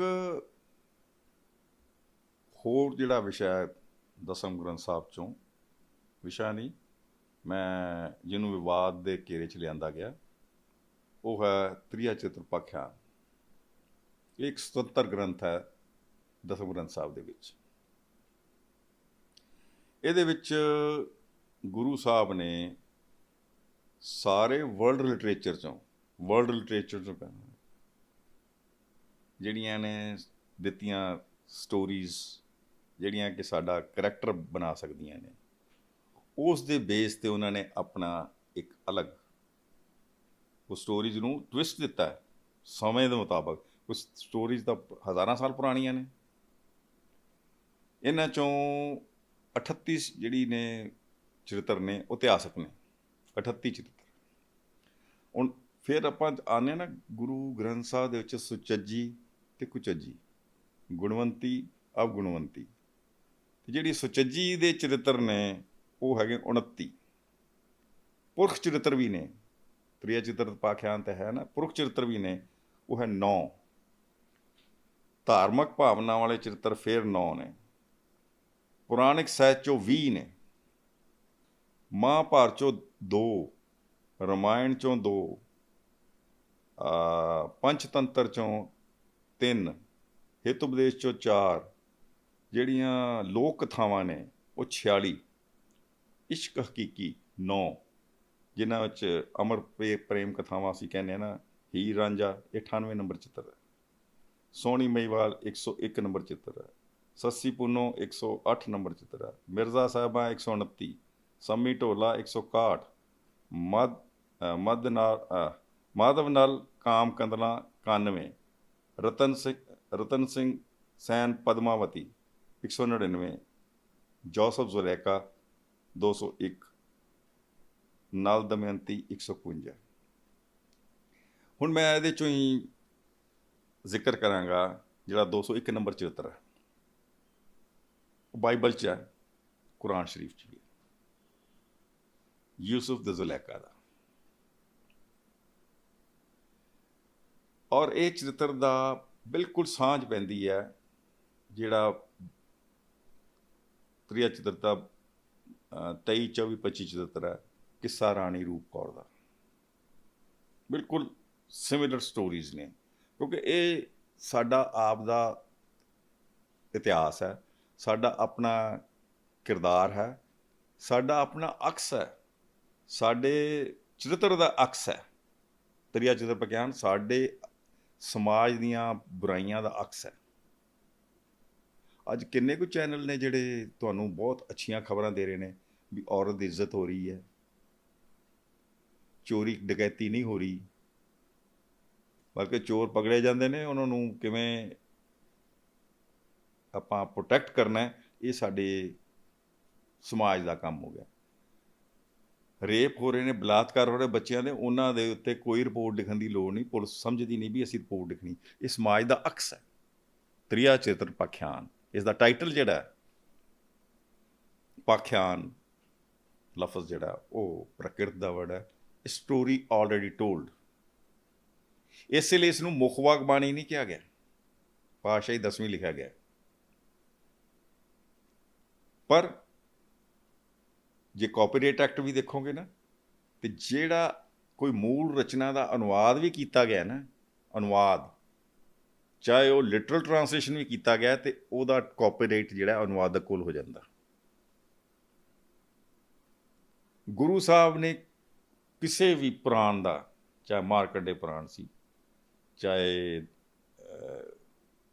10 ਅਵਤਾਰਾਂ ਦੇ ਵਿੱਚੋਂ ਦਸਮ ਸਕੰਦ ਹੈ, ਦੇਵੀ ਭਾਗਵਤ ਪੁਰਾਣ ਹੈ, ਇਹਨਾਂ ਦੇ ਉਹਨਾਂ ਨੇ ਟਰਾਂਸਲੇਸ਼ਨ ਜਿਹੜੇ ਲਿਟਰਲ ਟਰਾਂਸਲੇਸ਼ਨ ਨਹੀਂ ਕੀਤੇ। ਉਹਨਾਂ ਨੇ ਸਮੇਂ ਦੇ ਮੁਤਾਬਕ ਆਪਣੇ ਭਗਉਤੀ ਦੇ ਜਿਹੜੇ ਸਿਧਾਂਤ ਨੂੰ ਲੋਕਾਂ ਤੱਕ ਪਹੁੰਚਾਉਣ ਦੇ ਲਈ ਜੋ ਸਮੇਂ ਦੀ ਲੋੜ ਸੀ, ਉਹ ਉਹਨਾਂ ਨੇ ਸਟੋਰੀਜ਼ ਨੂੰ ਆਪਣੇ ਹਿਸਾਬ ਨਾਲ ਤਿਆਰ ਕੀਤਾ। ਇਵੇਂ ਹੀ ਇਹ ਹਿਸਟੋਰੀਕਲ ਜਿਹੜੇ ਚਰਿੱਤਰ ਨੇ ਇਹਦੇ ਵਿੱਚ, ਹੁਣ ਮੈਂ 201 ਨੰਬਰ ਚਰਿੱਤਰ ਜਿਹੜਾ ਜੋਸਫ ਜ਼ੁਲੈਖਾ ਦਾ ਗੱਲ ਕਰਦਾ, ਇਹ ਕੁਰਾਨ ਸ਼ਰੀਫ 'ਚ ਵੀ ਹੈ। ਅੱਜ ਤੱਕ ਕਿਸੇ ਨੇ ਕਿਹਾ, ਕਿਸੇ ਮੁਸਲਮਾਨ ਨੇ, ਵੀ ਇਹ ਗੰਦ ਦਾ ਟੋਕਰਾ ਹੈ, ਇਸ ਨੂੰ ਬੈਨ ਕਰੋ ਕੁਰਾਨ ਸ਼ਰੀਫ ਨੂੰ, ਕਿਸੇ ਨੇ ਕਿਹਾ? ਨਹੀਂ ਕਿਹਾ। ਤੇ ਸਿੱਖਾਂ 'ਚ ਬਿਮਾਰੀ ਕਿੱਥੋਂ ਆਈ? ਸਿੱਖਾਂ 'ਚ ਬਿਮਾਰੀ ਕਿਹਦੇ ਕੋਲੋਂ ਆਈ? ਤੇ ਫਿਰ ਬਿਮਾਰ ਜਿਹੜੇ ਬੰਦੇ ਨੇ ਉਹਨਾਂ ਨੂੰ ਅਪੋਸਟੇਟ ਕਿਹਾ ਜਾਂਦਾ, ਪਤਿਤ ਕਿਹਾ ਜਾਂਦਾ, ਜਿਸ ਦਾ ਗੁਰੂ 'ਚ ਵਿਸ਼ਵਾਸ ਨਹੀਂ। ਤੇ ਜਿਹੜਾ ਗੁਰੂ 'ਚ ਵਿਸ਼ਵਾਸ ਨਹੀਂ ਰੱਖਦਾ ਉਹ ਫਿਰ ਸਿੱਖਾਂ ਦਾ। ਹੁਣ ਇਹਦੇ 'ਚ ਕੁਰਾਨ ਸ਼ਰੀਫ ਦੇ ਮੇਰੇ ਕੋਲ 8-10 ਪਈਆਂ ਨੇ ਅਨੁਵਾਦ। ਕਮੈਂਟਰੀ ਜਿਹੜੀ ਦਿੰਦਾ ਨਾ, ਉਹ ਕਿਆ ਖੂਬ ਹੈ, ਉਹ ਸਾਡੇ ਲਈ ਬਹੁਤ ਦੇਖਣ ਵਾਲੀ ਹੈ, ਪੜ੍ਹਨ ਵਾਲੀ ਹੈ। ਜ਼ੁਲੈਖਾ ਜਿਹੜੇ ਜੋਸਫ ਨੂੰ ਕਮਰੇ 'ਚ ਬੰਦ ਕਰਕੇ ਉਤੇਜਿਤ ਕਰ ਰਹੀ ਹੈ ਕਾਮ ਲਈ, ਤੇ ਉਸ ਨੂੰ ਕਹਿ ਰਹੀ ਹੈ ਕਿ ਦੇਖ, ਇਹ ਕਮਰੇ 'ਚ ਤੇਰੇ ਤੇ ਮੇਰੇ ਇਲਾਵਾ ਕੋਈ ਨਹੀਂ, ਤੇ ਸਾਨੂੰ ਕੋਈ ਨਹੀਂ ਦੇਖ ਰਿਹਾ। ਤੇ ਉਹ ਅੱਗੋਂ ਕਹਿ ਰਿਹਾ, ਯੂਸਫ, ਕਿ ਤੈਨੂੰ ਕਿਸ ਨੇ ਭੁਲੇਖਾ ਪਾਤਾ ਕਿ ਵੀ ਤੇਰੇ ਤੇ ਮੇਰੇ ਇਲਾਵਾ ਇਸ ਕਮਰੇ 'ਚ ਕੋਈ ਨਹੀਂ। ਸਰਵ ਵਿਆਪਕ ਅੱਲਾ, ਆਲ ਪਰਵੇਸਿਵ ਅੱਲਾ, ਉਹ ਇੱਥੇ ਮੌਜੂਦ ਹੈ, ਉਹ ਤੈਨੂੰ ਤੇ ਮੈਨੂੰ ਦੇਖ ਰਿਹਾ। ਜਦੋਂ ਸਾਨੂੰ ਇੱਕ ਓਂਕਾਰ ਦਾ ਸਿਧਾਂਤ ਸਮਝ ਲੱਗ ਜਾਂਦੇ ਵੀ ਉਹ ਸਰਵ ਵਿਆਪਕ ਹੈ ਤੇ ਸਾਰਿਆਂ 'ਚ ਵਿਦਵਾਨ ਵੀ ਹੈ ਓਂਕਾਰ, ਸਾਰਿਆਂ 'ਚ ਵਿਦਵਾਨ ਵੀ ਹੈ। ਜੋ ਵਿਦਵਾਨ ਹੈ ਤੇ ਉਸ ਦੇ ਉੱਤੇ ਧੂੜ ਮੈਂ ਨਾ ਪੈਣ ਦੇਵਾਂ ਆਪਣੇ ਅੰਦਰ। ਮਨ ਤੂੰ ਜੋਤ ਸਰੂਪ ਹੈ ਆਪਣਾ ਮੂਲ ਪਛਾਣ, ਤੇ ਫਿਰ ਬੰਦਾ ਪਾਪ ਨਹੀਂ ਕਰਦਾ, ਫਿਰ ਪਾਪ ਤੋਂ ਗੁਰੇਜ਼ ਕਰਦਾ ਹੈ। ਤੇ ਜਦੋਂ ਅੰਦਰ ਜਿਹੜੀ ਆਤਮਾ ਹੈ ਉਹਦੇ ਵਿੱਚ ਪ੍ਰਮਾਤਮਾ ਦਾ ਵਾਸਾ ਖਤਮ ਹੋ ਗਿਆ, ਝੂਠ ਦੀ ਤੇ ਕਪਟ ਦੀ ਧੂੜ ਬਹਿ ਗਈ, ਮਾਇਆ ਨੇ ਉਸ ਨੂੰ ਕਾਬੂ ਕਰ ਲਿਆ, ਫਿਰ ਉਹ ਇਨਸਾਨ ਜਿਹੜਾ ਸ਼ੈਤਾਨ ਬਣ ਜਾਂਦਾ। ਤੇ ਰਾਹ ਸ਼ੈਤਾਨੀ ਜਿਹੜਾ ਗੁਰੂ ਗ੍ਰੰਥ ਸਾਹਿਬ ਵੀ ਕਹਿੰਦੇ ਰਾਹ ਸ਼ੈਤਾਨੀ ਪਕੜਿਆ ਹੁੰਦਾ, ਤੇ ਰਾਹ ਸ਼ੈਤਾਨੀ ਦੇ ਚੱਲ ਕੇ ਤੇ ਫਿਰ ਝੂਠ ਹੀ ਬੋਲੇਗਾ, ਸੱਚ ਉਹਦੇ ਨੇੜੇ ਨਹੀਂ ਲੱਗੇਗਾ, ਫਿਰ ਉਹ ਗੁਰੂ ਦੇ ਮਾਨ ਸਰੋਵਰ ਦੇ ਵਿੱਚ ਉਹਦਾ ਕੋਈ ਕੰਮ ਨਹੀਂ। ਗੁਰੂ ਦੇ ਮਾਨ ਸਰੋਵਰ 'ਚ ਸਿਰਫ ਹੰਸ ਬਿਰਤੀ ਵਾਲੇ ਪਹੁੰਚ ਸਕਦੇ ਨੇ, ਉੱਥੋਂ ਕੁਝ ਪ੍ਰਾਪਤ ਕਰ ਸਕਦੇ ਨੇ। ਸਾਡੇ ਜਿਹੜੇ ਇਹ ਵਿਦਵਾਨ ਨੇ, ਵਿਦਵਾਨ ਕਾਹਦੇ ਨੇ? ਅਵਿਵੇਕ ਦੇ ਵਸ ਪਏ ਹੋਏ ਬੰਦੇ। ਇਹਨਾਂ ਦਾ ਕਹਿਣਾ ਹੈ ਕਿ ਇਹ ਗੰਦ ਦਾ ਟੋਕਰਾ ਹੈ। ਤ੍ਰਿਆ ਚਿਤਰ ਪਖਿਆਨ ਨੂੰ ਗੰਦ ਦਾ ਟੋਕਰਾ ਕਹਿੰਦੇ। ਮੇਰਾ ਸਵਾਲ ਇਹੀ ਗੰਦ ਦੇ ਟੋਕਰੇ ਕਹਿਣ ਵਾਲੇ ਗੁਰਤੇਜ ਸਿੰਘ ਐਂਡ ਇਹਨਾਂ ਦੀ ਜੁੰਡਲੀ ਨੂੰ, ਕਿ ਤੁਸੀਂ ਬ੍ਰਹਮਾ ਜੀ ਦੇ ਪੁੱਤਰ ਸੀ ਕਿ ਡਾਇਰੈਕਟ ਉੱਤੋਂ ਗਿਰੇ ਸੀ? ਤੁਹਾਡੇ ਬੱਚੇ ਕੌਣ ਪੈਦਾ ਕਰ ਗਿਆ? ਤੁਹਾਡੇ ਬੱਚੇ ਵੀ ਕਿ ਡਾਇਰੈਕਟ ਹੀ ਪੈਦਾ ਹੋਏ ਸੀ ਜਾਂ ਕਿਸੇ ਹੋਰ ਤਰ੍ਹਾਂ ਪੈਦਾ ਹੋਏ ਸੀ? ਗੁਰੂ ਤੇ ਭਰੋਸਾ ਹੀ ਨਹੀਂ। ਮੈਨੂੰ ਮੇਰੀ ਮਦਰ ਕਹਿ ਦੇ ਕਿ ਵੀ ਇਹ ਤੇਰਾ ਫਾਦਰ ਹੈ, ਉਹ ਫਾਦਰ ਦਾ ਨਾਮ ਰਜਿਸਟਰ ਹੋ ਜਾਂਦਾ ਮੇਰੇ ਸਰਟੀਫਿਕੇਟ ਦੇ ਵਿੱਚ। ਤੇ ਜੇ ਮੈਨੂੰ ਭਰੋਸਾ ਹੀ ਨਹੀਂ ਮਦਰ ਤੇ ਫਿਰ ਮੈਂ ਆਪਣੇ ਮਾਂ 'ਤੇ ਵੀ ਸ਼ੱਕ, ਪਿਓ 'ਤੇ ਵੀ ਸ਼ੱਕ। ਉਹੀ ਹਾਲ ਇਹਨਾਂ ਦਾ। ਇਹਨਾਂ ਦੇ ਗੁਰੂ 'ਤੇ ਭਰੋਸਾ ਕੋਈ ਨਹੀਂ। ਜਦੋਂ ਗੁਰੂ 'ਤੇ ਭਰੋਸਾ ਨਹੀਂ, ਫਿਰ ਉਹਨੂੰ ਗੰਦ ਦਾ ਟੋਕਰਾ ਵੀ ਕਹੀ ਜਾਣਗੇ। ਕਿਉਂਕਿ ਜਿਹੜੀ ਅਕਲ ਵਾਲੀ ਗੱਲ ਹੈ, ਉਹ ਅਕਲਬੰਦ ਬੰਦਿਆਂ ਦੇ ਅੰਦਰ ਨਹੀਂ ਜਾਏਗੀ। ਉਹ ਅਕਲਬੰਦ ਬੰਦਿਆਂ ਦੇ ਅੰਦਰ ਬਿਲਕੁਲ ਨਹੀਂ ਜਾਏਗੀ। ਉਹ ਯੂਸਫ ਨੇ ਉਸ ਨੂੰ ਰਜਿਸਟ ਕੀਤਾ। ਤੇ ਸਾਡੇ ਇਤਿਹਾਸ ਪੜ੍ਹ ਲਓ। ਗੁਰੂ ਨਾਨਕ ਦੇਵ ਜੀ ਸ੍ਰੀਲੰਕਾ ਜਾਂਦੇ ਨੇ, ਉੱਥੇ ਨਾਨਕਚਾਰੀਆ ਲਫ਼ਜ਼ ਯੂਜ਼ ਹੋਇਆ ਜਿਹੜੇ ਸ੍ਰੀਲੰਕਾ ਦੇ ਰਿਕਾਰਡ ਨੇ। ਤੇ ਉਹ ਰਾਜਾ ਜਿਹੜਾ ਸੀ ਸ਼ਿਵਨਾਬ, ਉਹਨੂੰ ਇਹ ਆ ਕੇ ਦੱਸਿਆ ਜਾਂਦਾ ਸੀ ਵੀ ਬੜੇ ਕਰਨੀ ਵਾਲੇ ਨੇ। ਉੱਥੇ ਕਈ ਫਿਰ ਨਾਨਕ ਬਣ ਕੇ ਤੁਰੇ ਫਿਰਦੇ ਸੀ। ਤਾਂ ਉਹਨੂੰ ਇਹ ਆਇਆ ਵੀ ਹੁਣ ਜੇ ਜਦੋਂ ਗੁਰੂ ਨਾਨਕ ਦੇਵ ਜੀ ਪਹੁੰਚੇ ਨੇ ਵੀ ਜੇ ਅਸਲੀ ਨਾਨਕ ਹੈ ਤੇ ਇਹਦੀ ਪ੍ਰੀਖਿਆ ਹੋਣੀ ਚਾਹੀਦੀ। ਉਹਨੇ ਨਗਨ ਔਰਤਾਂ ਭੇਜਤੀਆਂ। ਫਿਰ ਕੀ ਗੁਰੂ ਨਾਨਕ ਸਾਹਿਬ ਨੇ ਉਹਨਾਂ 'ਤੇ ਫਿਸਲ ਗਏ ਜਾਂ ਉਹਨਾਂ ਲਈ ਕੋਈ ਸ਼ਬਦ ਉਚਾਰਿਆ? ਉਹ ਗੁਰੂ ਗ੍ਰੰਥ ਸਾਹਿਬ 'ਚ ਨਹੀਂ ਪੜ੍ਹਿਆ ਜਿਹਨੂੰ ਅਸੀਂ ਕਹਿੰਦੇ ਸਾਡਾ ਗੁਰੂ ਹੈ। ਇਤਿਹਾਸ ਨਹੀਂ ਪੜ੍ਹਿਆ, ਗੁਰੂ ਤੋਂ ਅਕਲ ਨਹੀਂ ਮਿਲੀ। ਭਾਈ ਜੋਗਾ ਸਿੰਘ ਜੀ ਵੀ ਤਾਂ ਫਿਸਲੇ ਸੀ ਨਾ, ਉਹ ਚਲੇ ਗਏ। ਕਿਉਂ? ਇੱਕ ਹੀ ਹਿਊਮਨ ਮਾਈਂਡ ਹੈ, ਹਿਊਮਨ ਮਾਈਂਡ ਕਿਤੇ ਵੀ ਗਿਰ ਸਕਦਾ। ਤੇ ਜੋਗਾ ਸਿੰਘ ਜੀ ਦੇ ਮਗਰ ਤਾਂ ਗੁਰੂ ਸਾਹਿਬ ਚਲੇ ਗਏ। ਤੇ ਹੁਣ ਸਾਰੇ ਸਿੱਖਾਂ ਦੇ ਮਗਰ ਕਦ ਤੱਕ ਮਗਰ ਤੁਰਦੇ ਫਿਰਦੇ? ਉਹਨਾਂ ਨੇ ਇੱਕ ਤ੍ਰਿਆ ਚਿਤਰ ਪਖਿਆਨ ਦੀ ਰਚਨਾ ਰੱਖੀ। ਔਰ ਨਿਹੰਗ ਸਿੰਘ ਜਥੇਬੰਦੀਆਂ ਦੀ ਇੱਕ ਮੇਰੇ ਕੋਲ ਵੀ ਪੋਥੀ ਮੈਂ ਦਿਖਾ ਦਾਂਗਾ, ਇੱਕ ਪੰਜਾਬ ਯੂਨੀਵਰਸਿਟੀ 'ਚ ਪਈ ਹੈ ਲਾਇਬ੍ਰੇਰੀ 'ਚ, ਜਿਹਨੂੰ ਤਰਕਸ਼ ਕੀ ਪੋਥੀ ਛਾਉਣਾ ਸਿੰਘ ਦੀ ਕਿਹਾ ਜਾਂਦਾ। ਕਿ ਬੰਦਾ ਉਸ ਨੂੰ ਪੜ੍ਹੇ ਤੇ ਉਸ ਤੋਂ ਸਿੱਖਿਆ ਲਵੇ। ਪਰ ਨਾਰੀ ਦਾ ਕਨਸੈਪਟ ਤਾਂ ਗੁਰੂ ਗ੍ਰੰਥ ਸਾਹਿਬ 'ਚ ਵੀ ਹੈ ਤੇ ਦਸਮ ਗ੍ਰੰਥ 'ਚ ਵੀ ਹੈ। ਤੋ ਜੇ ਪਰ ਨਾਰੀ ਦਾ ਪਤਾ ਹੀ ਨਹੀਂ, ਪਰ ਨਾਰੀ ਤੁਹਾਨੂੰ ਕਿਸ ਰੂਪ 'ਚ ਮਿਲਣੀ ਹੈ, ਉਹਦੀ ਕਥਾ ਕਿੱਥੋਂ ਕਰੋਗੇ? ਇੰਦਰ ਨੇ ਰਿਸ਼ੀ ਉਹਦੀ ਅਹਿਲਿਆ ਦਾ ਸੀ ਨਾ, ਅਹਿਲਿਆ ਦਾ ਸੀ, ਉਹਦਾ ਸਤਿਭੰਗ ਕੀਤਾ, ਧੋਖੇ ਨਾਲ ਕੀਤਾ। ਤੇ ਉਹ ਜਿਹੜੀ ਇੰਦਰ ਦੀ ਕਥਾ ਗੁਰੂ ਗ੍ਰੰਥ ਸਾਹਿਬ 'ਚ ਆਉਂਦੀ ਹੈ, ਉਸ ਦਾ ਫਿਰ ਵਿਖਿਆਨ ਕਿਵੇਂ ਕਰੋਗੇ? ਪੁਰਾਣਕ ਸਾਹਿਤ 'ਚੋਂ ਲਓਗੇ ਕਿ ਗੁਰੂ ਦੇ ਸਾਹਿਤ 'ਚੋਂ? ਦ੍ਰੋਪਦੀ ਦੀ ਲਾਜ ਮਹਾਭਾਰਤ 'ਚੋਂ ਲਓਗੇ ਕਿ ਗੁਰੂ ਸਾਹਿਬ ਚੋਂ ਲਓਗੇ। ਲਾਜ ਤਾਂ ਦੋਦੀ ਦੀ ਬਚਾਈ ਗੁਰੂ ਗ੍ਰੰਥ ਸਾਹਿਬ ਜੀ ਜ਼ਿਕਰ ਹੈ ਅਤੇ ਪੁਰਾਣਿਕ ਸਾਹਿਬ 'ਚ ਵੀ ਹੈ। ਉੱਥੇ ਕ੍ਰਿਸ਼ਨ ਜੀ ਦਾ ਦਿੱਤਾ ਜ਼ਿਕਰ ਕੀਤਾ, ਇੱਥੇ ਪਰਮਾਤਮਾ ਦਾ ਕੀਤਾ। ਕਿਉਂਕਿ ਗੁਰੂ ਸਾਹਿਬ ਇਹ ਸਾਰੇ ਅਵਤਾਰੀ ਪੁਰਸ਼ਾਂ ਨੂੰ ਉਸ ਦੀ ਭੇਜੀ ਹੋਈ ਸੰਤਾਨ ਮੰਨਦੇ ਨੇ, ਅਤੇ ਉਹ ਲੋਕਾਂ ਦੇ ਵਿੱਚ ਵਿਸਰਦੇ ਨੇ। ਕਿਸ ਲਈ? ਲੋਕਾਂ ਨੂੰ ਉਸ ਦਾ ਮੈਸੇਜ ਦੇਣ ਲਈ। ਅਤੇ ਮੈਸੇਜ ਜਿਹੜਾ ਹੁੰਦਾ ਅਵਤਾਰੀ ਪੁਰਸ਼ਾਂ ਦਾ ਅਲੱਗ ਯੋਗੀ 'ਚ ਅਲੱਗ ਹੀ ਹੁੰਦਾ, ਉਹਦਾ ਜ਼ਿਕਰ ਫਿਰ ਮੈਂ ਕਰਾਂਗਾ। ਹੁਣ ਇਹ ਜਿਹੜਾ ਯੂਸਫ ਹੈ, ਜਿਹਨੂੰ ਆਪਾਂ ਜੋਸਫ, ਉਹਦੇ 'ਚ ਬਾਈਬਲ 'ਚ ਵੀ ਆਉਂਦਾ ਹੈ। ਬਾਈਬਲ ਕਿਸੇ ਨੇ ਬੈਨ ਕਰਾਤੀ? ਕਿਸੇ ਨੇ ਕਿਹਾ ਵੀ ਬਾਈਬਲ ਵੀ ਬੈਨ ਕਰੋ? ਕਿਸੇ ਨੇ ਨਹੀਂ ਕਿਹਾ। ਪਰ ਗੁਰੂ ਸਾਹਿਬ ਨੇ ਇਹ ਬਾਈਬਲ ਅਤੇ ਜਿਹੜੀ ਕੁਰਾਨ ਮਜੀਦ ਦੀ ਸਟੋਰੀ ਹੈ ਜੋਸਫ ਜ਼ੁਲੈਖਾ ਦੀ, ਇਸ ਨੂੰ ਉਹਦਾ ਤੱਤ ਪਕੜਿਆ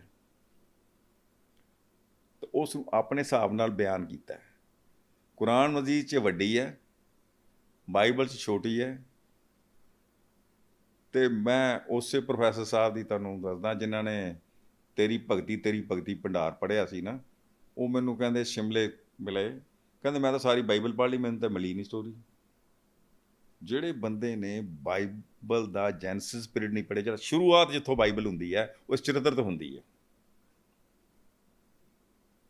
ਉਸਨੇ ਨਹੀਂ ਪੜ੍ਹੀ, ਤਾਂ ਤੁਹਾਨੂੰ ਐਵੇਂ ਹੀ ਮਿਲ ਕੇ ਨਾ ਰੋਹ ਪਾਉਣ ਲਈ ਕਿ ਮੈਂ ਜੀ ਬਾਈਬਲ ਪੜ੍ਹ ਲਈ, ਮੈਨੂੰ ਤਾਂ ਮਿਲਿਆ ਨਹੀਂ। ਕਿਸੇ ਨੇ ਬਾਈਬਲ ਨਹੀਂ ਬੈਨ ਕਰਾਈ, ਕਿਸੇ ਨੇ ਕੁਰਾਨ ਮਜੀਦ ਨਹੀਂ ਬੈਨ ਕਰਾਈ, ਕਿਸੇ ਨੇ ਮਹਾਂਭਾਰਤ ਨਹੀਂ ਬੈਨ ਕਰਾਈ। ਥੋੜ੍ਹੀ ਦੇਰ ਪਹਿਲਾਂ ਹੀ ਉਹ ਮਹਾਂਭਾਰਤ ਦੇ ਸਾਰੇ ਐਕਟਰ ਆਏ ਉੱਥੇ ਕਪਿਲ ਸ਼ਰਮਾ ਸ਼ੋਅ 'ਚ, ਉਹਨਾਂ ਨੇ ਪੁੱਛਿਆ ਕੋਈ ਖਾਸ ਕੋਈ ਗੱਲ? ਕਹਿੰਦਾ ਜੀ ਸਾਨੂੰ ਤਾਂ ਖਾਸ ਹੋਇਆ ਜਦੋਂ ਸਾਡਾ ਚੱਲ ਰਿਹਾ ਸੀ ਸੀਰੀਅਲ ਅਤੇ ਕਿਸੇ ਨੇ 295 ਦਾ ਮੁਕੱਦਮਾ ਕਰਤਾ, ਅਸੀਂ ਹੋ ਗਏ, ਘਬਰਾ ਜਾਂਦਾ ਬੰਦਾ। ਕਹਿੰਦਾ ਵਕੀਲ ਕੀਤੇ, ਪਹੁੰਚੇ ਉੱਥੇ, ਉਹਨਾਂ ਨੇ ਪੁੱਛਿਆ ਵੀ ਕੀ ਗੱਲ? ਕਹਿੰਦਾ ਜੀ ਤੁਸੀਂ ਤਾਂ ਬਿਲਕੁਲ ਹੀ ਗਲਤ ਦਿਖਾ ਰਹੇ ਹੋ ਸਾਰਾ ਕੁਛ। ਉਹ ਕਹਿੰਦਾ ਵੀ ਫਿਰ ਮੁਕੱਦਮਾ ਵੇਦ ਵਿਆਸ ਦੇ ਘਰ, ਸਾਡੇ ਦੇ ਘਰ ਨੂੰ ਕਰਨਾ, ਅਸੀਂ ਤਾਂ ਉਹੀ ਦੇ ਰਹੇ ਹਾਂ ਜੋ ਉਹਨੇ ਲਿਖਿਆ। ਇਹ ਮੈਂ ਕਿਹਾ ਜਦੋਂ ਇਹ ਬੰਦੇ ਹੁੰਦੇ ਨਾ ਸ਼ਰਾਰਤੀ, ਜਿਨ੍ਹਾਂ ਨੇ ਫਿਰ ਬਾਅਦ 'ਚ ਪਤਾ ਲੱਗਿਆ ਵੀ ਹਾਂ ਜੀ ਨਹੀਂ ਜੀ ਅਸੀਂ ਤੁਹਾਡੇ ਸੈਲਫੀ ਖਿੱਚਣੀ ਸੀ, 25 ਸਾਲ ਬਾਅਦ ਫਿਰ ਉਹਦਾ ਮਤਲਬ ਕਿ ਸਮਨ ਕਢਾਤੇ ਵੀ ਸੈਲਫੀ ਖਿੱਚਣੀ ਸੀ। ਅਤੇ ਮੈਨੂੰ ਤਾਂ ਇੱਥੋਂ ਹੀ ਇਹਨਾਂ ਦੇ ਇੱਕ ਲਤੀਫਾ ਯਾਦ ਆਉਂਦਾ ਹੈ, ਇਹਨਾਂ ਦੀ ਬਿਰਤੀ ਤੋਂ ਹੀ। ਇੱਕ ਬੰਦਾ ਗਿਆ, ਕਹਿੰਦਾ ਹਲਵਾਈ ਦੀ ਦੁਕਾਨ 'ਤੇ, ਬਈ ਤੇਰੇ ਕੋਲ ਦੁੱਧ ਕਿੰਨਾ? ਕਹਿੰਦਾ 40 ਕਿਲੋ। ਕਹਿੰਦਾ ਰੱਖ ਦੇ ਯਾਰ, ਗਰਮ ਕਰਨਾ, ਕਹਿੰਦਾ ਕਾੜਨਾ ਸ਼ੁਰੂ ਕਰ ਦੇ। ਬਰਫੀ ਕਿੰਨੀ ਹੈ? ਇੰਨੀ ਪਾ ਦੇ, ਇਹਦੇ 'ਚ ਕਲਾਕੰਦ ਪਾ ਦੇ, ਲੱਡੂ ਪਾ ਦੇ, ਸਭ ਕੁਝ ਪਵਾ ਕੇ ਕਹਿੰਦਾ ਇਹਨੂੰ ਕਾੜ ਕੇ ਚੰਗੀ ਤਰ੍ਹਾਂ। ਕਹਿੰਦਾ ਕੀ ਬਣ ਗਿਆ? ਕਹਿੰਦਾ ਜੀ ਰਾਬੜੀ। ਕਹਿੰਦਾ 1 ਰੁਪਏ ਦੀ ਦੇ ਦੇ। ਉਹ ਹਿਸਾਬ ਇਹਨਾਂ ਦਾ, ਕੁਛ ਨਹੀਂ ਦੇਖਣਾ ਵੀ ਕੀ ਚੀਜ਼ ਕਰ ਰਹੇ ਹਾਂ, ਕੀ ਰਿੜਕ ਰਹੇ ਹਾਂ, ਕੀ ਹੈ ਨਹੀਂ, ਕੀ ਨਹੀਂ, ਉਹਦੀ ਤਸਵੀਰ ਕੀ ਹੈ, ਕੀ ਨਹੀਂ। ਬਈ ਕੌਡੀਆਂ ਦੇ ਭਾਅ ਆਪਣੇ ਆਪ ਨੂੰ ਵੇਚ ਰਹੇ ਨੇ। ਅਤੇ ਗੁਰੂ ਤਾਂ ਅਮੁੱਲ ਹੈ, ਉਹਨੇ ਅਮੁੱਲ ਰਹਿਣਾ, ਉਹ ਵਿਕੇਗਾ ਨਹੀਂ। ਸੱਚ ਵਿਕਦਾ ਨਹੀਂ ਹੈ, ਸੱਚ ਪ੍ਰਗਟ ਹੁੰਦਾ। ਝੂਠ ਵਿਕਦਾ, ਸਾਡੇ ਚੈਨਲਾਂ 'ਤੇ ਵਿਕ ਰਿਹਾ, ਸਿਆਸਤ 'ਚ ਵਿਕ ਰਿਹਾ, ਧਰਮ 'ਚ ਵਿਕ ਰਿਹਾ। ਇੱਕ ਤਾਂ ਜੋਸਫ ਜ਼ੁਲੈਖਾ ਦੀ ਮੈਂ ਸਟੋਰੀ ਦੀ ਗੱਲ ਕੀਤੀ। ਦੂਸਰੀ ਸਟੋਰੀ ਜਿਹੜੀ ਹੈ, ਉਹ ਆਪਣੀ ਰਾਗ ਮਾਲਾ ਦਾ ਵੀ ਜਿਹੜਾ ਖੰਡਨ ਕਰਦੇ ਸੀ ਨਾ ਲੋਕ, ਉਹਦਾ ਵੀ ਮੰਡਨ ਹੁੰਦਾ। ਫਿਰ 91 ਨੰਬਰ ਸਟੋਰੀ ਹੈ।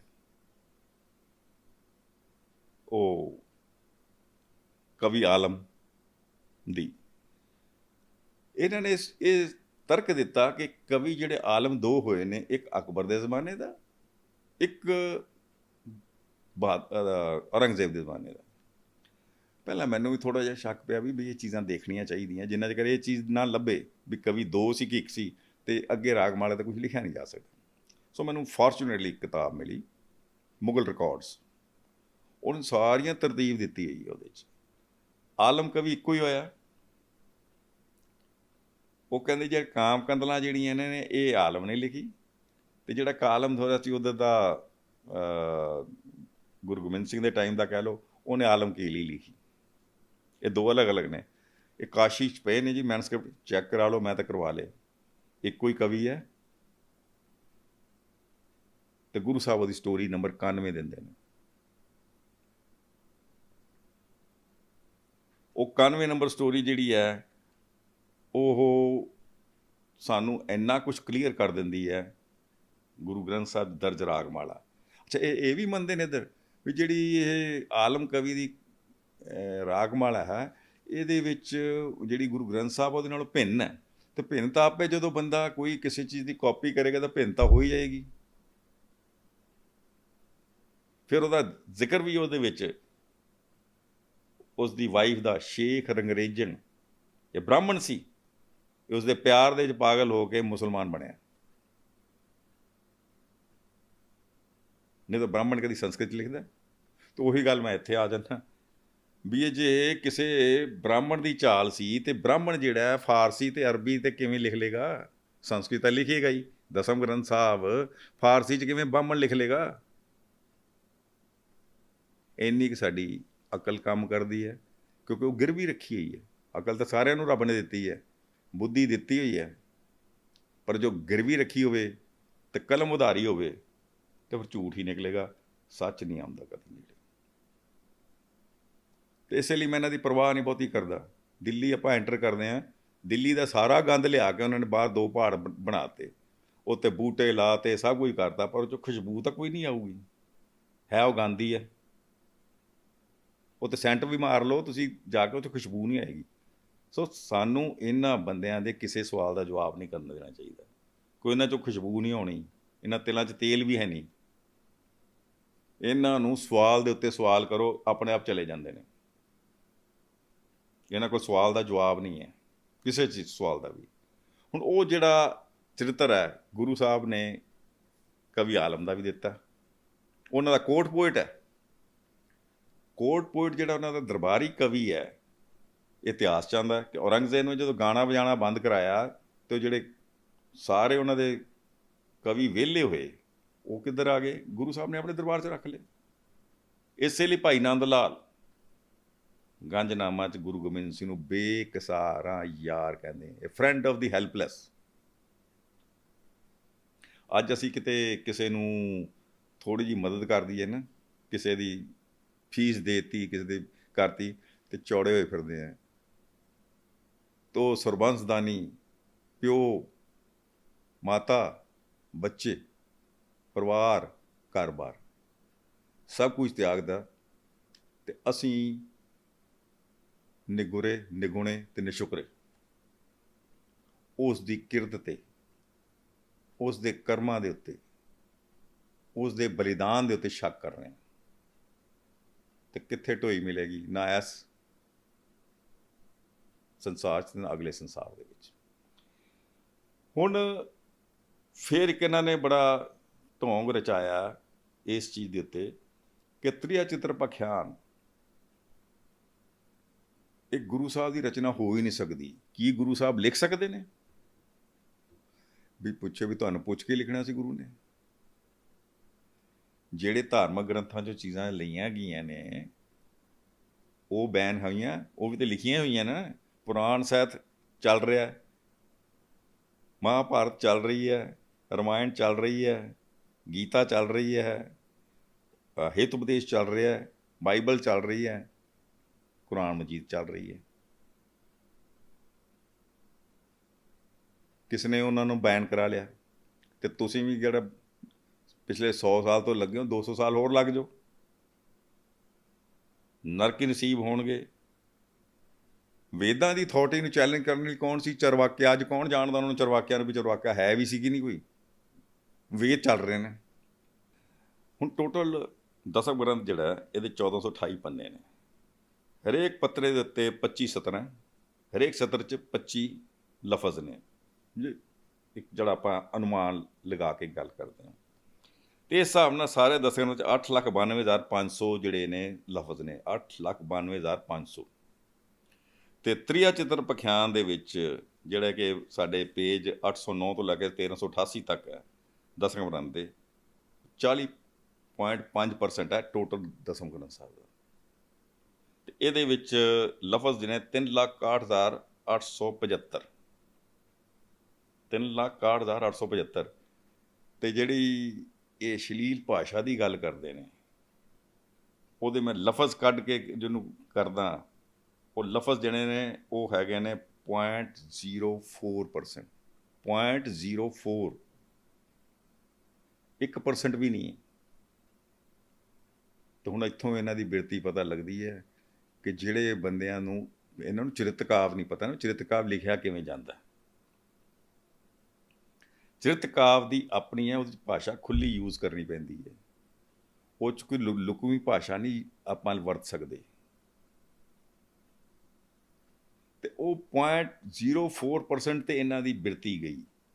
ਇੱਥੋਂ ਪਤਾ ਲੱਗ ਜਾਂਦਾ ਨਾ ਵੀ ਇਹ ਕਿਸ ਬਿਰਤੀ ਦੇ ਮਾਲਕ ਨੇ। ਇਹ ਗੁਰੂ ਦੇ ਬਣਾਏ ਗੁਰਮੁਖ ਯੋਗੀ ਹੈ ਜਾਂ ਮਨਮੁਖ ਭੋਗੀ ਨੇ। ਤੇ ਜਿਹੜਾ ਮਨਮੁਖ ਭੋਗੀ ਹੈ ਉਹ ਗੁਰਮੁਖ ਦਾ ਪਾਂਦੀ ਨਹੀਂ ਹੋ ਸਕਦਾ, ਉਹ ਗੁਰਮੁਖ ਦਾ ਪਾਂਦੀ ਹੋ ਹੀ ਨਹੀਂ ਸਕਦਾ, ਤੇ ਨਾ ਹੀ ਹੈ ਨੇ। ਗੁਰਤੇਜ ਸਿੰਘ ਨੂੰ ਤਾਂ ਗੁਰੂ ਗੋਬਿੰਦ ਸਿੰਘ ਦੇ ਅੰਮ੍ਰਿਤ ਤੇ ਵੀ ਸ਼ੱਕ ਸੀ। ਜਨਾਬ ਨੇ ਇੰਟਰਵਿਊ ਦਿੱਤੀ VS ਨਾਇਪੋਲ, ਜਿਹੜਾ ਨੋਬਲ ਪ੍ਰਾਈਜ਼ ਵਿਨਰ ਸੀ, ਕਿ ਗੁਰੂ ਸਾਹਿਬ ਨੇ ਜਦੋਂ ਅੰਮ੍ਰਿਤ ਛਕਾਇਆ ਉਹ ਖੰਡੇ ਨਾਲ ਨਹੀਂ ਛਕਾਇਆ ਸੀ, ਉਹ ਸੈਫ ਨਾਲ ਛਕਾਇਆ ਸੀ। ਸੈਫ ਜਿਹੜਾ ਬਹਾਦਰ ਸ਼ਾਹ ਨੇ 1706 'ਚ ਦਿੱਤਾ ਗੁਰੂ ਸਾਹਿਬ ਨੂੰ, ਤੇ 1699 'ਚ ਉਹਦੇ ਨਾਲ ਅੰਮ੍ਰਿਤ ਛਕਾ ਦਿੱਤਾ। ਇੰਨੀ ਪੁੱਠੀ ਬੁੱਧੀ ਤਾਂ ਕਿਸੇ ਦੀ ਨਹੀਂ ਚੱਲਦੀ। ਕਿਉਂ ਚੱਲਦੀ ਹੈ ਉਹ ਆਪੇ ਦੱਸਣਗੇ, ਲੋਕਾਂ ਤੋਂ ਪਤਾ। ਹੁਣ ਜਦੋਂ ਸਾਡੇ ਕੋਲ 0.04% ਤੇ ਆਪਾਂ ਆਪਣੀ ਬਿਰਤੀ ਟਿਕਾਈ ਹੋਈ ਹੈ, ਇਹਦੇ ਨਾਲ ਆਪਾਂ ਅਕਲ ਦੇ ਵੈਰੀ ਹਾਂ, ਗਿਆਨ ਦੇ ਵੈਰੀ ਹਾਂ, ਵਿਵੇਕ ਦੇ ਵੈਰੀ ਹਾਂ, ਸੱਚ ਦੇ ਵੈਰੀ ਹਾਂ।